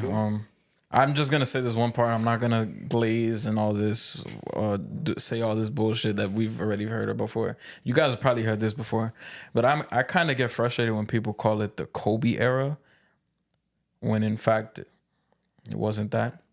It's probably more the Tim Duncan era. I wouldn't even mind if you called it the Duncan/Kobe era, or even Lakers Spurs. Yeah, either one. But like, even 2K did it. Like the 2000s, they have it as the Kobe era. Players call it the Kobe era. Paul Pierce and KG and that thing about Ant-Man, they said the Kobe era. We came from the Kobe era. Nah, yeah. Like Glaze, nigga. It's honestly, it's probably the Tim Duncan era first, because you had, even if like you can't even really call it the Kobe era. It's more Shaq era than, if anything, because Kobe has one chip in the 2000s, 09, because we're not counting 2010. Technically, yeah. Yeah. It's really just the one, because you had Shaq at the start of it. Then you still had Tim Duncan 03, 05, 07. And he was in the mix for all of them shits. And was finals MVP for 2 of them. Oh shit, I'm forgetting 03 too. So you had 03, 05, 07. So he was finals MVP for 2. And was the MVP in 2 of them. Yeah, bro. I don't know how a motherfucker with 3 rings, 2 finals MVPs, 2 MVPs versus a guy with 1 ring, 1 MVP. Yeah. One finals MVP. I don't know how it's his era when this guy's clearly the better guy. And this guy, I know this is last 25 years. Well, yeah, the 97, 98, that was when he got drafted. Tim Duncan walked into the league 20 and fucking 11. First team All-NBA as a rookie, All-Star as a rookie, 50 wins. I don't think they've ever won less than 50 games when Tim Duncan was on the Spurs. No. Never. They've always been a 50-win team. And that says a lot. That's insane that a motherfucker, just one guy by himself, 50-win fucking team every year. That's really all I have to say about Tim Duncan. People need to respect that man, because he's the best at his position. It was really his era. But people don't want to give him his flowers, and I don't want to talk about 03 finals because I feel like I've talked about it like twice already. But I'm gonna just leave it with that. Should have been DPOY, by the way, but also I think he made defensive team every single year. I don't think he missed a defensive team. I could be wrong. I don't think so. But I don't think he missed a defensive team. Like you said, I agree with everything you say. I'm not gonna bring up 03 either. We've done it so many fucking times. If JC was here, I'll bring it up OD though. I ain't gonna lie. But just straight up, the reason why we call it the Kobe era, let's just be real, people don't like Duncan because he's boring, quote unquote. He's a boring player. That's why people... He's boring if you're a casual. That's my point. He's not dunking on motherfuckers. He's not crossing people up. Like, I'm pretty sure people will say that they would rather watch Anthony Edwards and John Morant than Tim Duncan, which is fine. Maybe I might want to watch J.R. Smith highlights over Tim Duncan highlights. Doesn't make J.R. Smith even close to a quarter as good as Tim Duncan. Yeah. Respectfully. He's not even close to as good as Tim Duncan is. I don't give a fuck if Tim Duncan wasn't dunking on people, mean mugging people, crossing them up, doing all this crazy bullshit. He didn't have to do that. Put his head down. He was fucking winning. He was dominant in his own right. Like we said, 50 win seasons every single year. Also, funny thing about the Kobe era, you missed the playoffs in the middle of that. And then the next year, you make it to the playoffs. You're not even a 50-win team, though. Meanwhile, your and they peer blew 3-1 lead. Yeah. Meanwhile, your peer is winning, like Justin said, 3 championships, 2 finals MVPs. One of the best defenders in the league every single year of his career. Did it for a long time. And then won a championship, just talking the last 25 years, to not even 2000 to 2010. Won another championship as well. Was a Ray Allen shot away from being 6-0 in the finals. That's my thing, bro, because Kobe fans knocks on Bron B. He's not as good as a defender as Kobe. Tim Duncan's a better defender than Kobe. Oh, well, Bron didn't win more than Kobe. I mean, Tim Duncan won the same amount as Kobe with less losses. You went 5-2. He went 5-1, like you said. A Ray Allen shot. Not even the Ray Allen shot. Fuck that. Not having Tim Duncan in to grab a board. Yeah, not even him in the game. He was a board. Yeah, he wasn't even on the court when that shit happened. On the court, he was a board away from being 6-0. Yeah. Then what the fuck do you guys have to say about Tim Duncan? Imagine, give me that shit, nigga. And that's it. And then you go back the next year and you win again. And you repeat. You repeat as champions too. That shit goes hard too. Man, he he is one of the 5 best basketball players of all time. Because there's no knock on him. Played elite offense when he had to. Elite defense. All-time great defense his entire career. He could play make. He is a winner. The only thing that's missing for casuals is, all right, but is he fun to watch? I feel like soccer and basketball are the only 2 sports that what influences players' rankings is how cool they look. Baseball, there's only so many ways you could swing a bat and make a cool catch. Yeah. There's only 5 different pitches you could throw, right? Football, Mahomes does have a different way of throwing the ball and shit sometimes. But there's only so many ways you could throw a football and catch it. There's only so many ways you could get a pick. It's really the receivers that have the highlights. Yeah. And it's like there's only so many ways you could run the ball. Basketball, tween, step back, whatever, score a 3. Or you could just run into the paint and dunk on motherfucker. There's so many different ways to score. And it makes for better highlights. Same thing with soccer. There's so many ways you could dribble past people and score a goal. But that's the only 2 sports where flair is what's influencing people's rankings. I think that's just ridiculous. Yeah. But let's just cap off number 1. Greatest player of all time. The king. The kid from Akron. The Akron Hammer. Pause. The GOAT. How many other nicknames does he have? Too many. Too many. Way too fucking many, bro. Do we even have to say anything? Not really. 20-time All-Star, 4-time MVP, 4-time 20-time Final All-Star, MVPs, 40,000 points. 40,000 points, 10,000 rebounds, 10,000 assists. I could just walk off the set right now. I don't even have to say anything. I could literally just say LeBron James number 1 and walk out. Let's just do that. We all know it's LeBron. There's no competition. Justin, do you have any shout-outs? No shout-outs. We don't even have to explain to LeBron. LeBron James number 1. Yeah. Rare shout-out. Shohei Ohtani's about to get a 50-50 season first time ever. And Judge is on the chase for 60 home runs. And I'm so happy I told Justin, I said, bro, this is the season to tune into baseball. And that was at the start. I didn't think it was going to be this great. I had this motherfucker Bobby Witt putting up the best shortstop season since Alex Rodriguez. And probably the best one of all time. Yeah. Shout out to baseball right now. Football is about to start. Justin already knows that I claim South Carolina for all my college sports teams. Lenore Sellers is about to cook. He's about to cook today. Yeah. I forgot who we playing. I'm not gonna lie to you, but I'm gonna tune into that game. That shit's at 4:00. Anti shout out for Colorado. Shout out to North Dakota State University. They almost had that shit. I want them to win so badly, but that's fine. We rocking with Nebraska next weekend. Let's fucking go Nebraska. What are they? The Cornhuskers? I'm a Cornhusker next week. I don't even know their mascot. Every team that Colorado play, I'm going for the other team, and I'm every episode I'm gonna check. I'm like, we gotta have a Colorado corner at the end of every episode. Fuck Colorado. No, yeah, but that's what it is, a Colorado hate corner or whatever. That's what people call it. I just don't people being like, there's people that would post on Twitter the day of the game like at 7 a.m. that I just woke up, I'm ready for the hate watch today. I'm like, nigga, that's me. That's literally me. But yeah, and then NFL starting. Maybe we could get some NFL Can't wait talk for that next shit. episode. Holy. I would love to have 2 guys here. We'll pull a chair over here as well. Get the other camera. Love to get Mikey Locks and Kev on here to talk football. That would be ideal. That's right. I'm nominating the hosts. Hopefully they accept. Hopefully we'll find some way for them to accept. But that would be some good fun to have them talk about football. Because only one game will happen, right? It's not like we'll be late to 2 games. power rankings and shit. Because it's the Ravens and the Chiefs. Actually, no, we'll be There's a Friday night game. That's we'll what I'm saying. We'll be recording Friday. Friday. We'll record like Friday in the afternoon or in the morning. It'll be Chiefs, Ravens, and then the Eagles play Friday. Shout out to the Lions. We're going all the way. 13 wins, Super Bowl champions. I'm out of here, Justin. Walk us off. If you guys are listening on audio, please give us 5 stars. Please like. If you're watching on YouTube, please like. Please subscribe. Subscribers is going up. Yeah, YouTube commenters are way nicer than TikTok. I like the mean comments. I ain't gonna lie. I do. I'm just like, my favorite comments though are the ones where it's like, don't say it. Don't say it.